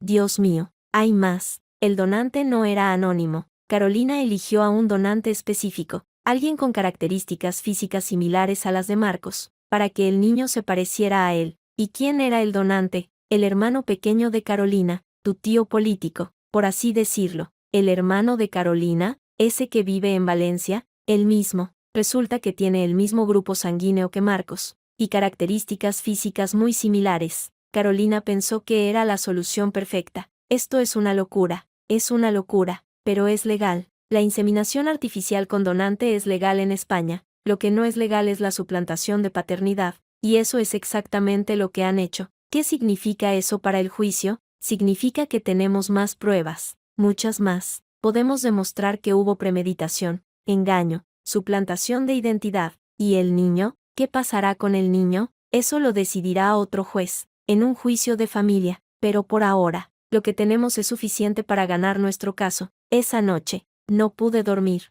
no podía dejar de pensar en el niño, en ese pobre bebé que había nacido de una mentira, que crecería sabiendo que su padre biológico no era quien creía, que su abuela había planeado todo con una frialdad que helaba la sangre, y también pensaba en mí, en los 6 años que había pasado cargando con una culpa que no era mía, en las humillaciones, en las miradas de lástima, en las noches en vela preguntándome qué había hecho mal. Ahora lo sabía, no había hecho nada mal, simplemente había caído en las manos equivocadas. 3 días antes del juicio, recibí una visita inesperada. Eran las 10 de la noche cuando llamaron a mi puerta. Abrí y me encontré con Carolina Bishop en el rellano. Vestía un abrigo oscuro y llevaba el pelo suelto, sin su habitual moño. Parecía mayor, derrotada. Soledad, dijo, necesito hablar contigo. No tenemos nada de qué hablar. Por favor, es importante. Ya me dijo su abogado todo lo que tenía que decirme. No vengo en nombre de mi abogado. Vengo en nombre mío. Dudé, pero algo en su expresión me hizo ceder. Pase, pero tiene 5 minutos. Carolina entró, se sentó en el borde del sofá, con las manos cruzadas sobre el regazo. Sé lo de la clínica, dijo. Ruth Carabajal me lo ha contado. Y quería explicártelo yo misma, antes de que lo leas en los periódicos. No hay explicación posible. Si la hay, lo hice por mi hijo, porque no soportaba verlo sufrir, porque él quería ser padre, y yo quería ayudarle mintiendo, ayudarle destruyendo a otra persona. No pensé en ti, lo siento, pero no pensé en ti. Ese es el problema, Carolina. Nunca pensó en mí, ni usted, ni su hijo. Yo era un obstáculo, algo que había que apartar del camino. No es cierto, ahora resulta que no. Al principio no, al principio, cuando te conocí, pensé que eras buena para él, pero luego vi que no eras feliz, que él no era feliz, y pensé que quizá, si te ibas, él podría encontrar a alguien que le diera lo que necesitaba. Lo que necesitaba era un vientre de alquiler, no una esposa. No digas eso, es la verdad, y usted lo sabe. Carolina bajó la vista. ¿Qué vas a hacer?, preguntó en voz baja. Voy a seguir adelante con el juicio, voy a contar todo lo que sé, y voy a dejar que la justicia decida. Destrozarás a mi familia, Su familia ya estaba destrozada. Yo solo voy a mostrar los escombros. Carolina se levantó lentamente. Eres más cruel de lo que pensaba. No soy cruel. Solo estoy cansada de callarme. ¿No hay nada que pueda hacer para que te detengas? No, ya es demasiado tarde. Carolina asintió, dio media vuelta y caminó hacia la puerta. Carolina, dije, una cosa. Se volvió. ¿Por qué no me odia?, preguntó. Después de todo lo que le he hecho, ¿por qué no me odia? Porque el odio es un peso que no estoy dispuesta a cargar. Usted ya me ha quitado bastante. No voy a permitir que me quite también mi paz. Carolina me miró largamente. Luego abrió la puerta y se fue. El día del juicio llegó. El juzgado estaba lleno. Periodistas, curiosos, familiares, amigos. Todos querían ver el espectáculo. Todos querían ver caer a los Bishop. Yo estaba sentada junto a Ruth, con las manos sudorosas y el corazón latiendo con fuerza. Al otro lado, Marcos, Carolina y Valcárcel. Detrás de ellos, Pilar, con el niño en brazos. Y al fondo de la sala, Daniel, con los brazos cruzados y la mirada fija en el suelo. Señoría, comenzó Ruth, vamos a demostrar que el señor Marcos Bishop y su madre, la señora Carolina Bishop, llevaron a cabo una campaña sistemática de difamación contra mi clienta, Soledad Spencer, durante un periodo de 6 años, una campaña que incluyó mentiras sobre su capacidad para tener hijos, rumores sobre su estabilidad emocional y, finalmente, un plan deliberado para ocultar la infertilidad del señor Bishop y atribuir falsamente la responsabilidad a mi clienta. Presenten sus pruebas, dijo el juez. Ruth llamó al primer testigo, luego al segundo, luego al tercero. Cada uno contó su versión de los hechos. Cada uno confirmó lo que yo había dicho. Cuando llegó el turno de Marcos, este se levantó con visible nerviosismo. Señor Bishop, preguntó Ruth, ¿es cierto que usted fue diagnosticado con azoospermia hace 7 años? No me acuerdo. ¿No se acuerda? Permítame refrescarle la memoria. Ruth mostró los informes médicos, las fechas, los diagnósticos. Esto es una falsificación, dijo Marcos. Esa documentación no es válida. Ha sido verificada por 3 peritos independientes, respondió Ruth. Todos confirman su autenticidad. No me importa lo que digan los peritos. Yo no tengo ningún problema de fertilidad. Entonces, ¿cómo explica que su pareja, Pilar, se sometiera a una inseminación artificial con semen de donante? El silencio se hizo en la sala. Eso no es cierto, dijo Marcos, pero su voz temblaba. Tenemos los documentos, señor Bishop, los consentimientos informados, las fechas, los pagos realizados por su madre a la clínica. Mi madre no tiene nada que ver con esto. Ahora resulta que no. ¿Quiere que llamemos al director de la clínica para que explique los pagos? Marcos miró a su madre. Carolina, pálida como el papel, negó lentamente con la cabeza. Señoría, intervino Valcárcel, esto es irrelevante para el caso. No es irrelevante, respondió Ruth. Demuestra que el señor Bishop y su madre planearon un engaño para ocultar la infertilidad del señor Bishop, un engaño que implicaba a mi clienta, a quien hicieron creer que ella era la responsable de la falta de hijos en el matrimonio. Eso es falso, gritó Marcos. Ella sabía todo. ¿Sabía qué?, preguntó Ruth con calma. Sabía que yo tenía problemas. Se lo dije. ¿Cuándo? ¿Dónde? ¿Tiene pruebas de ello? Marcos abrió la boca, pero no salió ningún sonido. No tiene pruebas, dijo Ruth, porque nunca se lo dijo. Prefirió dejar que su madre la humillara públicamente. Prefirió que ella cargara con la culpa. Prefirió destruirla antes que admitir su propia fragilidad. Basta, gritó Marcos, golpeando la mesa. Basta ya. Orden en la sala, dijo el juez. Señor Bishop, si no se controla, lo haré expulsar. Marcos respiró hondo. Se sentó, pero sus manos temblaban sobre la mesa. No tengo más preguntas, dijo Ruth. El juicio duró 3 días. Al final, el juez dictó sentencia. Marcos Bishop y Carolina Bishop eran declarados culpables de difamación continuada y daños morales. Se les condenaba a pagar una indemnización de 150.000 euros a Soledad Spencer y a publicar una disculpa pública en 3 periódicos de tirada nacional. Además, el juez ordenaba la apertura de una investigación separada por la suplantación de paternidad del niño. Cuando el juez pronunció la sentencia, sentí que un peso enorme se levantaba de mis hombros. Miré a Ruth, que sonreía. Miré a Daniel, que asentía con la cabeza. Miré a Pilar, que lloraba en silencio con el niño en brazos. Y miré a Marcos. Por última vez. Se acabó, dije en voz baja, y salí de la sala sin mirar atrás. Fuera, el sol brillaba. La gente se agolpaba en la puerta del juzgado, esperando verme salir. Los periodistas gritaban preguntas. Los flashes de las cámaras me cegaban, pero yo solo sentía paz. ¿Cómo te sientes?, preguntó Ruth. Libre, respondí, por primera vez en 6 años. Libre. ¿Y ahora qué? Ahora, a vivir, a trabajar, a reconstruir mi vida, sin rencor, sin rencor. El rencor es un peso que no estoy dispuesta a cargar. Ruth sonrió. Eres increíble, Soledad. No soy increíble, solo soy una mujer que aprendió que el silencio tiene un precio, y que decidió pagarlo. Caminé calle abajo, alejándome del juzgado, alejándome del pasado, alejándome de todo lo que me había atado durante tanto tiempo. Delante de mí, el futuro, detrás, las cenizas de una mentira, y en medio, yo, Soledad Spencer, médica de urgencias, superviviente, libre. La sentencia del juez Martínez fue solo el principio. El verdadero combate llegó 3 semanas después, cuando el juzgado de familia citó a todas las partes para determinar la filiación del niño, pero antes de eso, Marcos intentó lo último que le quedaba: negociar. Recibí la llamada un viernes por la tarde, cuando salía del hospital después de una guardia de 12 horas.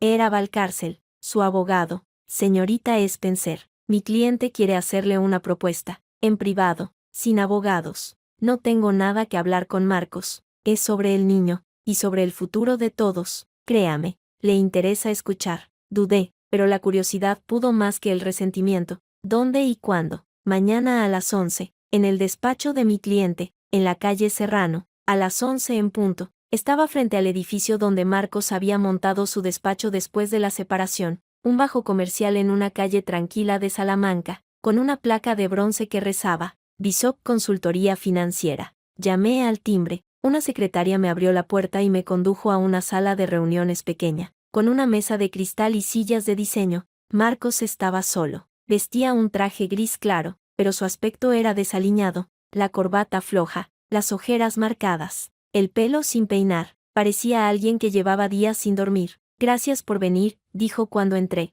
No he venido por ti, he venido a escuchar tu propuesta. Nada más. Entiendo. Se sentó al otro lado de la mesa. Yo permanecí de pie. Siéntate, por favor. Esto va a llevar un rato. Prefiero estar de pie, como quieras. Marcos respiró hondo. Quiero pedirte que retires la demanda de filiación, que dejes que el niño crezca como mi hijo, legalmente, quiero decir. ¿Por qué iba a hacer eso? Porque si no lo haces, Daniel Reyes va a pedir la custodia, y un juez podría concedérsela. Pilar se quedaría sola. El niño crecería sin padre. El niño tiene un padre biológico. Daniel no es su padre. Daniel es un desconocido que apareció hace unos meses. Yo he estado ahí desde el principio. He cambiado pañales. He dado biberones. He pasado noches en vela. Todo basado en una mentira. Da igual. El niño me quiere. Me llama papá. No entiende de biología ni de ADN. Y tú quieres que eso continúe, a costa de la verdad, a costa de lo que sea. Porque si pierdo a ese niño, lo pierdo todo. Ya lo has perdido todo, Marcos. Lo perdiste cuando decidiste mentir, cuando decidiste usarme a mí como escudo, cuando decidiste que tu orgullo valía más que la verdad. No soy el único que ha mentido. Pilar también, mi madre también. Todo el mundo ha mentido, y todos pagaréis por ello, cada uno a su manera. Marcos se levantó de la silla, dio unos pasos hacia la ventana. ¿Qué quieres? ¿Soledad? ¿Dinero? ¿Venganza? ¿Qué? Quiero justicia. Quiero que la verdad salga a la luz. Quiero que todo el mundo sepa lo que me hicisteis. ¿Y después? ¿Qué harás después? Vivir, trabajar, ser feliz, algo que no he podido hacer durante 6 años. ¿Y si te ofrezco una compensación económica mayor? El doble de lo que dictó el juez, 300.000 euros, a cambio de que firmes un acuerdo de confidencialidad y retires la demanda de filiación. No, 500.000, no, 1.000.000. Me quedé mirándolo. En sus ojos vi desesperación, miedo, rabia contenida. No me vendí cuando estaba rota, dije. No me voy a vender ahora que estoy entera. Entonces no hay nada que hacer. No, no lo hay. Di media vuelta y caminé hacia la puerta. Soledad, dijo Marcos. Una última cosa. Me detuve sin volverme. Lo siento, de verdad, por todo. Lo sé, pero eso no cambia nada. Salí del despacho y cerré la puerta tras de mí. En la calle, el sol de primavera calentaba el asfalto. Respiré hondo. Había sido más fácil de lo que esperaba. La audiencia de filiación se celebró un lunes por la mañana en el Juzgado de Familia número 7 de Madrid. La sala era más pequeña que la del juicio anterior, pero estaba igual de llena. Periodistas, curiosos, familiares, y todos los protagonistas: Marcos, Carolina, Pilar, Daniel, Ruth, Valcárcel, y un nuevo abogado que representaba a Daniel. Yo estaba citada como testigo. Señorita Spencer, comenzó el abogado de Daniel, un hombre joven de pelo rizado y gafas redondas. ¿Puede contarnos qué ocurrió el día que usted se encontró con Carolina Bishop en el hospital? Iba saliendo de una guardia. Carolina me abordó en el pasillo de obstetricia. Me dijo que dejarla a mí había sido la mejor decisión de su hijo, que ahora él tenía un hijo con mi mejor amiga. ¿Y usted qué respondió? Le pregunté si eso era lo que realmente creía, y le dije que esperara 5 minutos. ¿Por qué le dijo eso? Porque sabía que Daniel estaba en el hospital, que había venido a buscar a Pilar, y que la verdad iba a salir a la luz. ¿Cómo sabía usted que Daniel estaba allí? Me lo había dicho una compañera. La hermana de Pilar le había dado el aviso. ¿Y usted decidió no advertir a Carolina? No, decidí dejar que las cosas siguieran su curso. ¿Por qué? Porque llevaba 6 años callándome, y había decidido que ya no iba a hacerlo más. El abogado asintió. Gracias, señorita Spencer. No tengo más preguntas. Valcárcel se levantó para interrogarme. Señorita Spencer, ¿usted sabía que su exmarido era infértil? Lo supe después del divorcio, cuando encontré los informes médicos. ¿Y no le pareció relevante compartir esa información antes? No tuve oportunidad. Marcos se negó a hablar conmigo después de la separación, y su madre se encargó de que todo el mundo creyera que yo era el problema. ¿No cree que podría haber hablado con ellos en privado, evitar todo este escándalo? Lo intenté, en múltiples ocasiones, pero ellos no querían hablar. Querían que yo desapareciera. ¿Y ahora? ¿Qué quiere usted ahora? Que la verdad se sepa, que el niño sepa quién es su padre biológico, y que la gente que mintió asuma las consecuencias. Incluso si eso significa destruir una familia, esa familia ya estaba destruida. Yo solo estoy mostrando los escombros. Valcárcel frunció el ceño.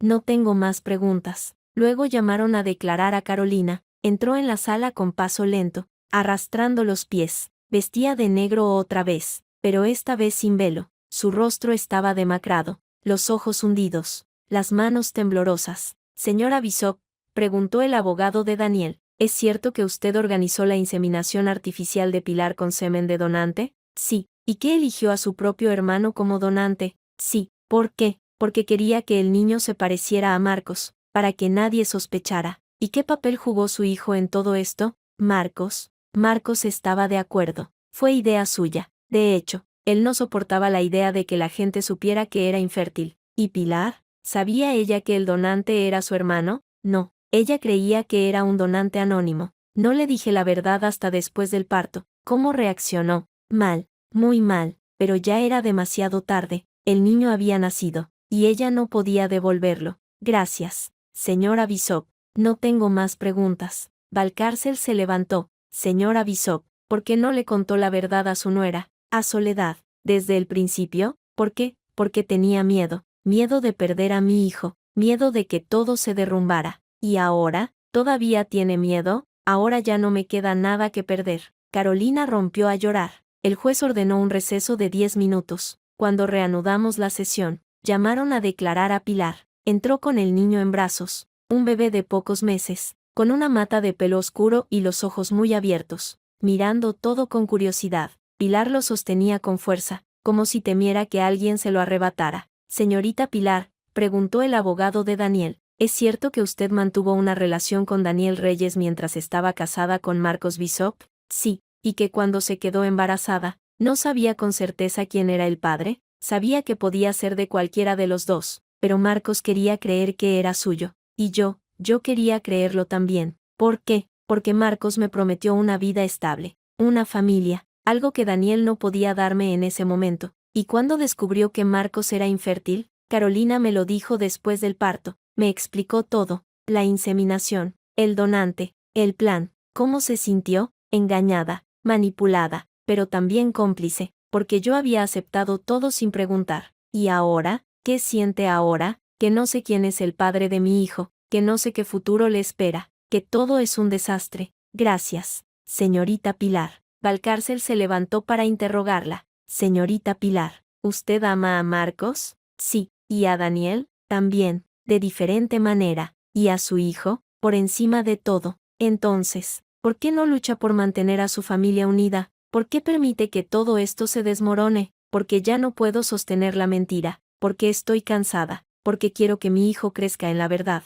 aunque duela, incluso si eso significa perder a Marcos, incluso si eso significa perderlo todo. Pilar bajó la vista. El niño comenzó a llorar. Ella lo mecía suavemente, susurrándole palabras que nadie más podía oír. El último en declarar fue Daniel. Entró con paso firme, la cabeza alta, los hombros rectos. Vestía una camisa blanca y unos vaqueros oscuros. Parecía tranquilo, pero sus manos delataban nerviosismo. Las mantenía apretadas contra los muslos. «Señor Reyes», preguntó su abogado, «¿cuándo supo que podía ser el padre del niño?» «Cuando Pilar me dijo que estaba embarazada. Hice cálculos. Las fechas coincidían. ¿Y qué hizo entonces?» «Hablé con ella. Le pedí que se hiciera una prueba de paternidad. Ella se negó». «¿Por qué cree que se negó?» «Porque tenía miedo. Miedo de que el niño fuera mío. Miedo de perder a Marcos. Miedo de todo». «¿Y usted? ¿Tenía miedo?» «Sí, miedo de que el niño fuera mío y no pudiera verlo crecer. Miedo de que fuera de Marcos y yo no tuviera ningún derecho. ¿Y ahora? ¿Qué siente ahora?»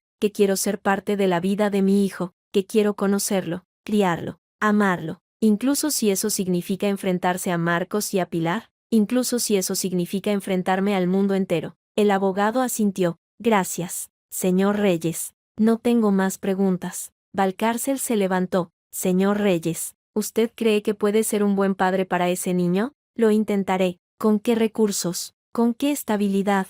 «Usted trabaja en la construcción, según tengo entendido. Horarios irregulares, ingresos variables. Trabajo en la construcción». «Sí, pero tengo un piso propio, una familia que me apoya, y muchas ganas de ser padre». «¿Y cree que eso es suficiente?» «Nunca es suficiente, pero se intenta». «¿Y si el niño prefiere quedarse con Marcos? Si Marcos ha sido su padre durante todos estos meses, entonces respetaré su decisión, pero pelearé por estar presente, por ser parte de su vida, incluso si eso significa hacerle daño». «El daño ya está hecho, ahora se trata de repararlo». Valcárcel guardó silencio, luego se sentó. «No tengo más preguntas». El juez anunció que el veredicto se dictaría en una semana. La sala comenzó a vaciarse lentamente. La gente murmuraba, comentaba, especulaba. Yo me quedé en mi asiento, viendo cómo los protagonistas se dispersaban. Carolina salió acompañada de una amiga, con la cabeza gacha. Marcos salió solo, sin mirar a nadie. Pilar salió con el niño en brazos,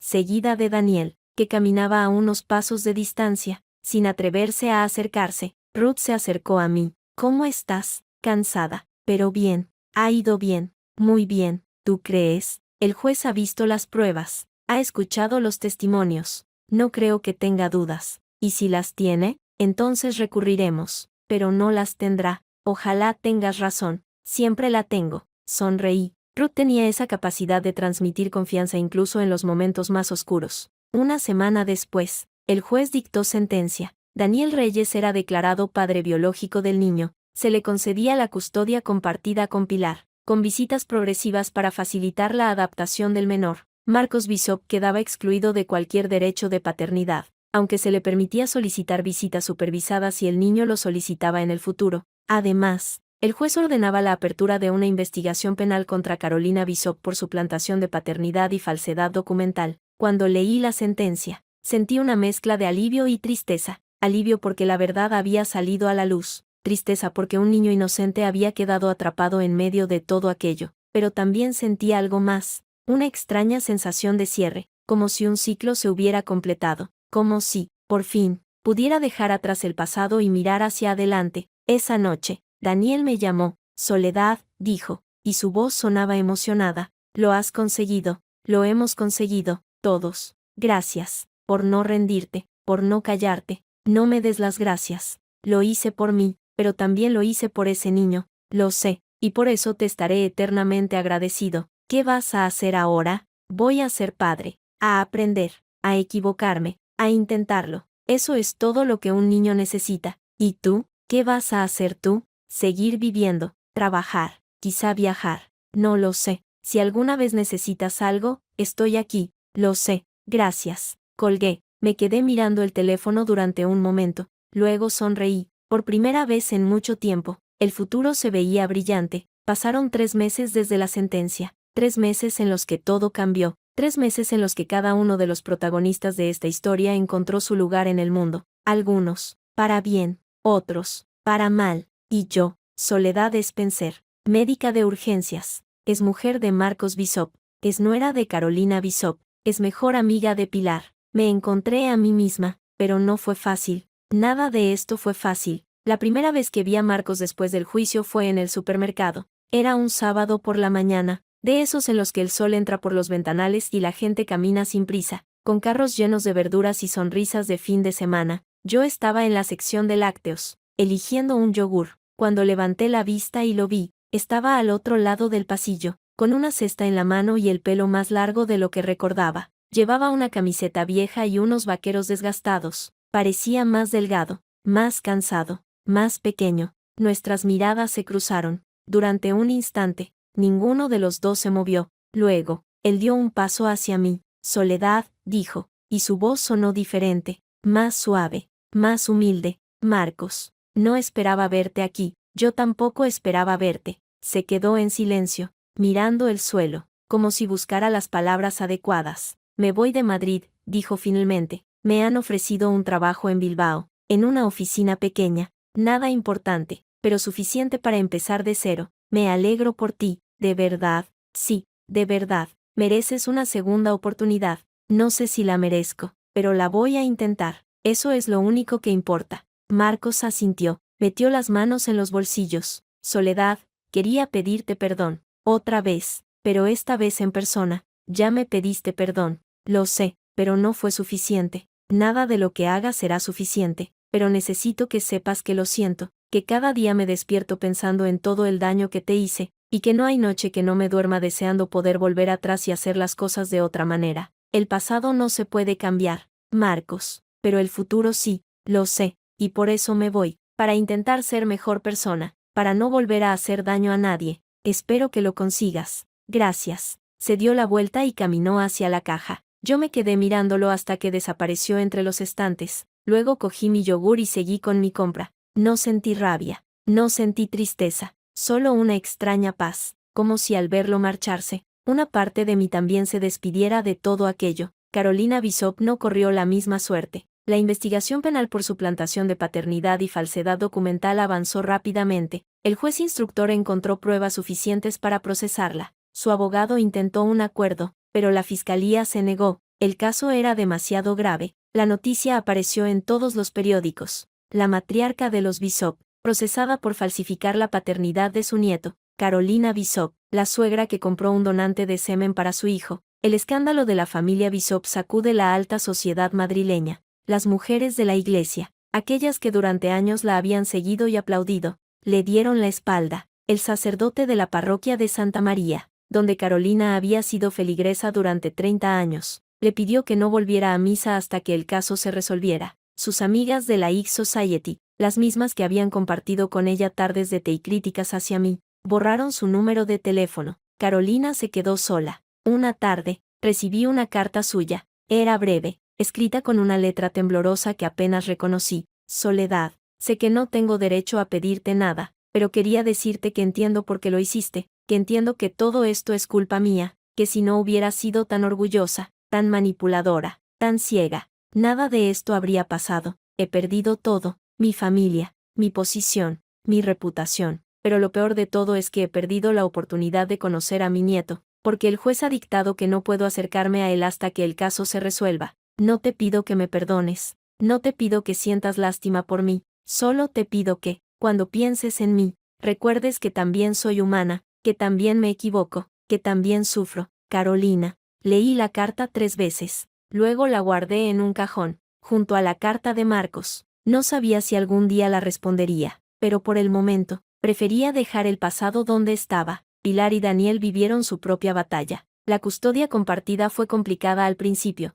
Daniel quería pasar todo el tiempo posible con el niño, pero su trabajo en la construcción no se lo permitía. Pilar, por su parte, intentaba reconstruir su vida después del escándalo, pero la sombra de lo ocurrido la perseguía allá donde iba. Una tarde, Daniel me llamó. Soledad, necesito un consejo. Dime, Pilar y yo estamos pensando en mudarnos, fuera de Madrid, a un pueblo pequeño, donde nadie nos conozca, donde el niño pueda crecer sin etiquetas. ¿Y vosotros? ¿Podéis convivir?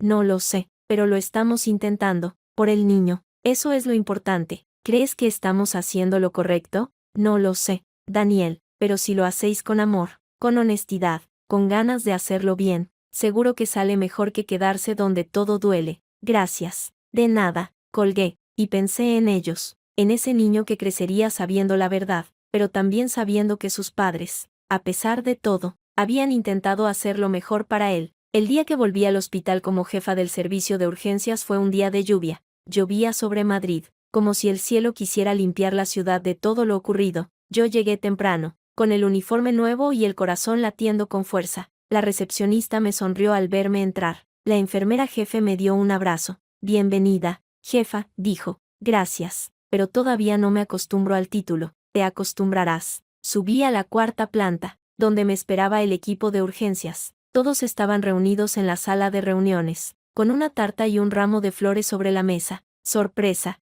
gritaron al verme entrar. Me quedé paralizada, no sabía qué decir. No esperaba esto. Pues tómalo como un bienvenida, dijo Laura, la enfermera jefe, te lo mereces. Gracias, de verdad, gracias a todos. Corté la tarta, brindamos con café, reímos, hablamos de casos, de guardias, de futuros proyectos. Por un momento, todo fue normal, todo fue como antes, pero no era como antes. Yo no era la misma, y el hospital tampoco. A las 2 de la tarde, entró el primer paciente grave, un hombre de 40 años. Infarto masivo. Coordiné al equipo, di instrucciones, supervisé cada paso. Cuando el paciente salió estable hacia la UCI, sentí que algo dentro de mí se había reactivado. Buena reanimación, jefa, dijo el residente de turno. Buena reanimación. Equipo, corregí, esto lo hemos hecho todos. Sonreí, y por primera vez en mucho tiempo, sentí que estaba donde debía estar. Esa noche, cuando llegué a casa, me encontré un sobre en el buzón, sin remite, sin sello, solo mi nombre escrito a mano. Lo abrí, dentro había una foto. Era una imagen antigua, de cuando yo tenía unos 8 años. Estaba en el porche de la casa de mis abuelos, en Ohio, con mi abuela a mi lado. Las dos sonreíamos, con el sol de la tarde iluminándonos los rostros. Al dorso, una nota escrita con la letra de mi abuela. Soledad, hija mía, la paciencia no es esperar, es reconocer el momento adecuado cuando llega. Has esperado 7 años. El momento ha llegado. Te quiero, abuela. No sabía quién había enviado la foto. Quizá mi madre, que la había encontrado en algún cajón. Quizá algún familiar que quería recordarme de dónde venía. Pero daba igual. Lo importante era el mensaje. Había esperado. Había luchado. Había ganado. Y ahora, por fin, podía vivir. Al día siguiente, fui al cementerio a visitar la tumba de mis padres. Había muerto cuando yo tenía 20 años. En un accidente de coche. No pude despedirme de ellos. No pude decirles todo lo que había aprendido, todo lo que había sufrido, todo lo que había superado. Me arrodillé frente a la lápida, limpié las hojas secas, coloqué unas flores blancas en el jarrón. Papá, mamá, dije en voz baja,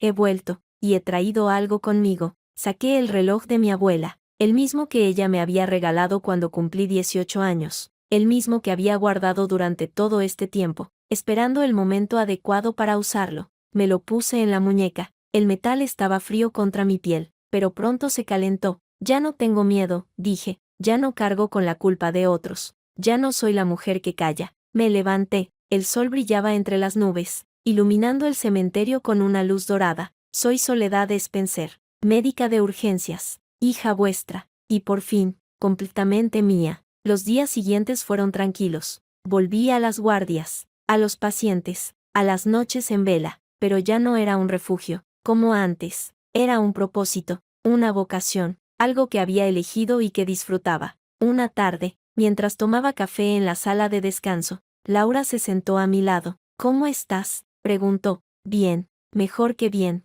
¿Y el juicio? ¿Todo cerrado? Todo cerrado, cada uno en su lugar. ¿Y tú? ¿Dónde estás tú? Aquí, en el hospital, en mi casa, en mi vida. Laura sonrió. Me alegro, de verdad. Gracias, por todo, por estar ahí cuando lo necesitaba. Para eso están las amigas. Lo sé, y no sabes cuánto valoro eso. Terminamos el café, sonó el teléfono de urgencias. Un accidente de tráfico en la M40. Múltiples víctimas. Vamos, dije, levantándome, hay trabajo. Las horas siguientes fueron un torbellino, pacientes que entraban y salían, fracturas, hemorragias, paradas. El equipo trabajó al límite, coordinado, eficiente, y yo, al frente, sintiendo que cada decisión, cada movimiento, cada palabra, tenía un propósito. Cuando todo terminó, cuando el último paciente fue estabilizado y derivado a planta, me senté en la sala de descanso, agotada pero satisfecha. Laura entró con 2 tazas de café. Has estado increíble, dijo, tendiéndome una. Hemos estado increíbles, todo el equipo. Sí, pero tú lideraste, tú tomaste las decisiones difíciles, tú mantuviste la calma cuando todo se desmoronaba. Es mi trabajo, no, es tu vocación. Sonreí, bebí un sorbo de café. ¿Sabes qué? Dije, creo que por fin entiendo lo que mi abuela quería decir. ¿Qué quería decir? Que la paciencia no es esperar, es reconocer el momento adecuado cuando llega, y yo he esperado 7 años para este momento, para sentir que estoy donde debo estar, que soy quien debo ser. ¿Y cómo se siente? Como si todo el peso del mundo se hubiera levantado de mis hombros, como si pudiera respirar por primera vez en años. Me alegro. Yo también. Pasaron las semanas, los meses, el tiempo, que antes se arrastraba, ahora volaba. Marcos se instaló en Bilbao, consiguió un trabajo estable, un piso pequeño, una vida sencilla. De vez en cuando, me llegaban noticias suyas a través de conocidos comunes, que había empezado a ir a terapia, que estaba intentando reconstruir su vida, que había conocido a alguien. No sentí celos, no sentí rencor, solo una extraña indiferencia, como si aquel hombre ya no tuviera nada que ver conmigo. Carolina fue condenada a 2 años de prisión suspendida y una multa de 50.000 euros. Su nombre quedó manchado para siempre.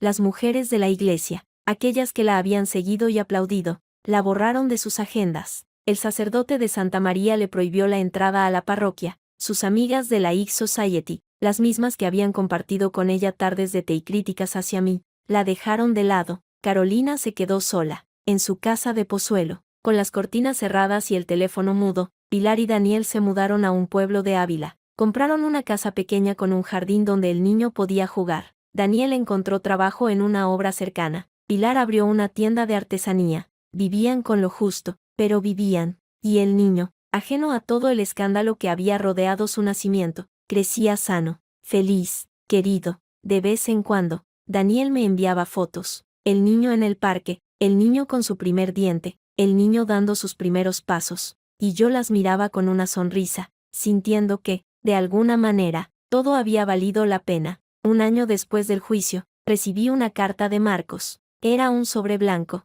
con su nombre y dirección escritos en la parte trasera. Lo abrí con calma, sin prisas, como quien abre un recuerdo lejano. Querida Soledad, hace un año que no nos vemos. Un año desde que nos encontramos en aquel supermercado. Un año desde que te dije que me iba a Bilbao a empezar de cero. Han sido 12 meses difíciles, 12 meses de terapia, de introspección, de intentar entender cómo pude hacer todo el daño que te hice, y aunque sé que nunca podré repararlo, quiero que sepas que estoy intentando ser mejor persona. He conocido a alguien, se llama Ana, es profesora de instituto, sabe todo lo que pasó, porque se lo conté antes de empezar a salir con ella. Leí los titulares de los periódicos, los informes del juicio, las cartas que me escribiste durante el divorcio, y a pesar de todo, decidió darme una oportunidad. No sé si merezco esta oportunidad, pero la voy a tomar, y voy a intentar no defraudarla. Te escribo esta carta no para pedirte nada, sino para darte las gracias, porque si no me hubieras enfrentado, si no hubieras llevado la verdad ante un juez, yo habría seguido mintiendo, engañando,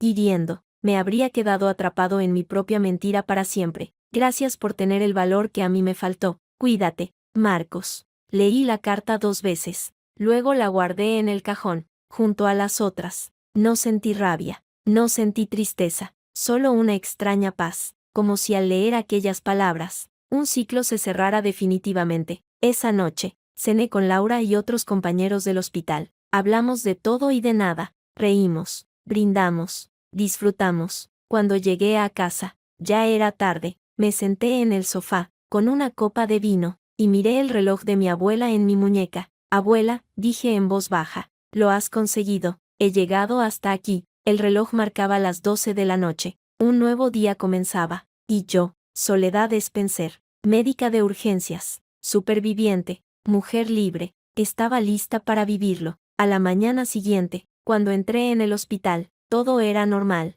La recepcionista me saludó con una sonrisa. La enfermera jefe me entregó el parte de guardia. Los residentes me esperaban en la sala de reuniones. Buenos días, jefa, dijo Laura. Buenos días, equipo. Comenzó la guardia. Pacientes, diagnósticos, decisiones. La rutina de siempre, pero ya no era una rutina vacía. Era una rutina llena de significado. A media mañana, entró un paciente con un infarto. Coordiné al equipo. Dimos instrucciones. Supervisé cada paso. Cuando el paciente salió estable hacia la UCI, Laura se acercó a mí. Buena reanimación, dijo. Buena reanimación. Equipo, corregí. Esto lo hemos hecho todos. Sonreí, y supe que, por fin, estaba en paz. Al salir del hospital, el sol brillaba sobre Madrid. La ciudad bullía de vida, de ruido, de movimiento. Y yo, Soledad Spencer, caminaba entre la multitud sintiéndome parte de algo más grande. No había ganado una batalla contra nadie. Había ganado una batalla contra mí misma, contra el silencio que me había aprisionado durante años, contra el miedo a hablar,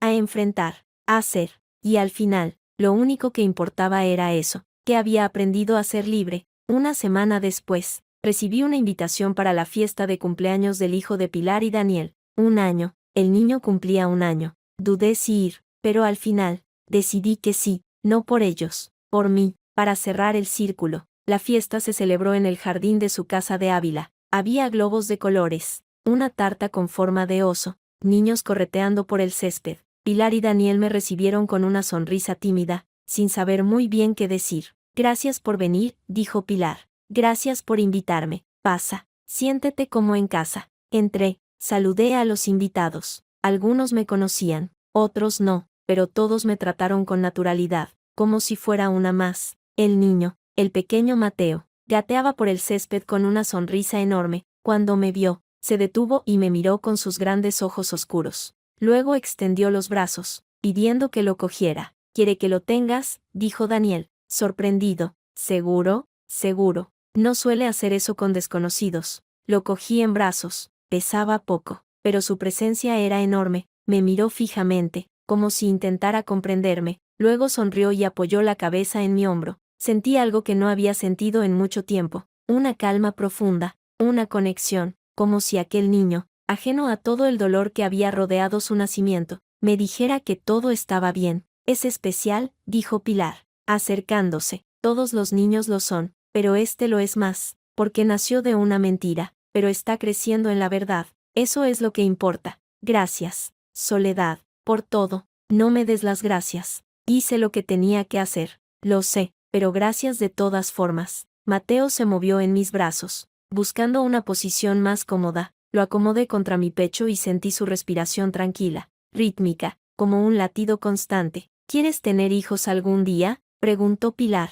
No lo sé, quizá, pero no ahora. Ahora necesito estar conmigo misma. Eso es sabio. No es sabio, es necesario. Pilar asintió. Luego se volvió hacia la fiesta, donde Daniel cortaba la tarta entre risas y aplausos. Den, dijo, vamos a cantar el cumpleaños. Cantamos, comimos tarta, reímos, bailamos, y por un momento, todo fue normal, todo fue como debía ser. Al atardecer, cuando el sol comenzaba a ponerse tras las montañas de Ávila, me despedí de todos. Gracias por venir, dijo Daniel, dándome un abrazo. Gracias por invitarme. Eres bienvenida siempre. Lo sabes. Lo sé. Pilar se acercó con Mateo en brazos. ¿Quieres despedirte de él? Sí. Me incliné y besé al niño en la frente. Él sonrió, mostrando sus primeros dientes. Sé feliz, pequeño, susurré, y nunca dejes que nadie te diga quién debes ser. Pilar me miró con los ojos brillantes. Eso mismo te digo a ti, dijo.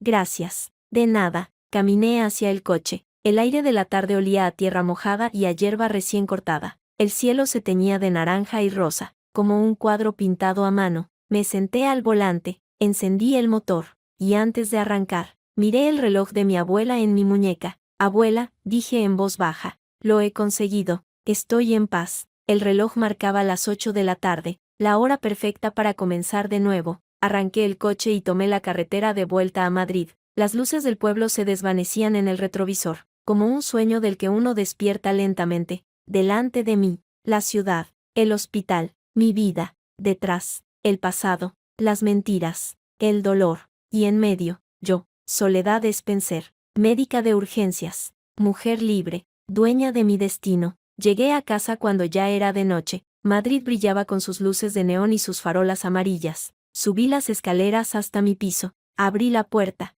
y entré. Todo estaba en orden: el sofá, los libros, las plantas, mi hogar, mi refugio, mi lugar en el mundo. Me senté en el sofá y saqué el reloj de mi abuela. Lo sostuve en mis manos, sintiendo su peso, su calor, su historia. Gracias, abuela, dije, por enseñarme a esperar, por enseñarme a reconocer el momento adecuado. El reloj pareció latir en mis manos, como un corazón diminuto, y gracias por enseñarme que la verdad, aunque duela, siempre encuentra su camino. Guardé el reloj en su caja, junto a las cartas de Marcos y Carolina. No los tiraría. Eran parte de mi historia, pero tampoco los miraría a menudo. El pasado estaba en su sitio, el futuro, delante de mí. A la mañana siguiente, cuando entré en el hospital, todo era igual que siempre. La recepcionista me saludó con una sonrisa. La enfermera jefe me entregó el parte de guardia. Los residentes me esperaban en la sala de reuniones. Buenos días, jefa, dijo Laura.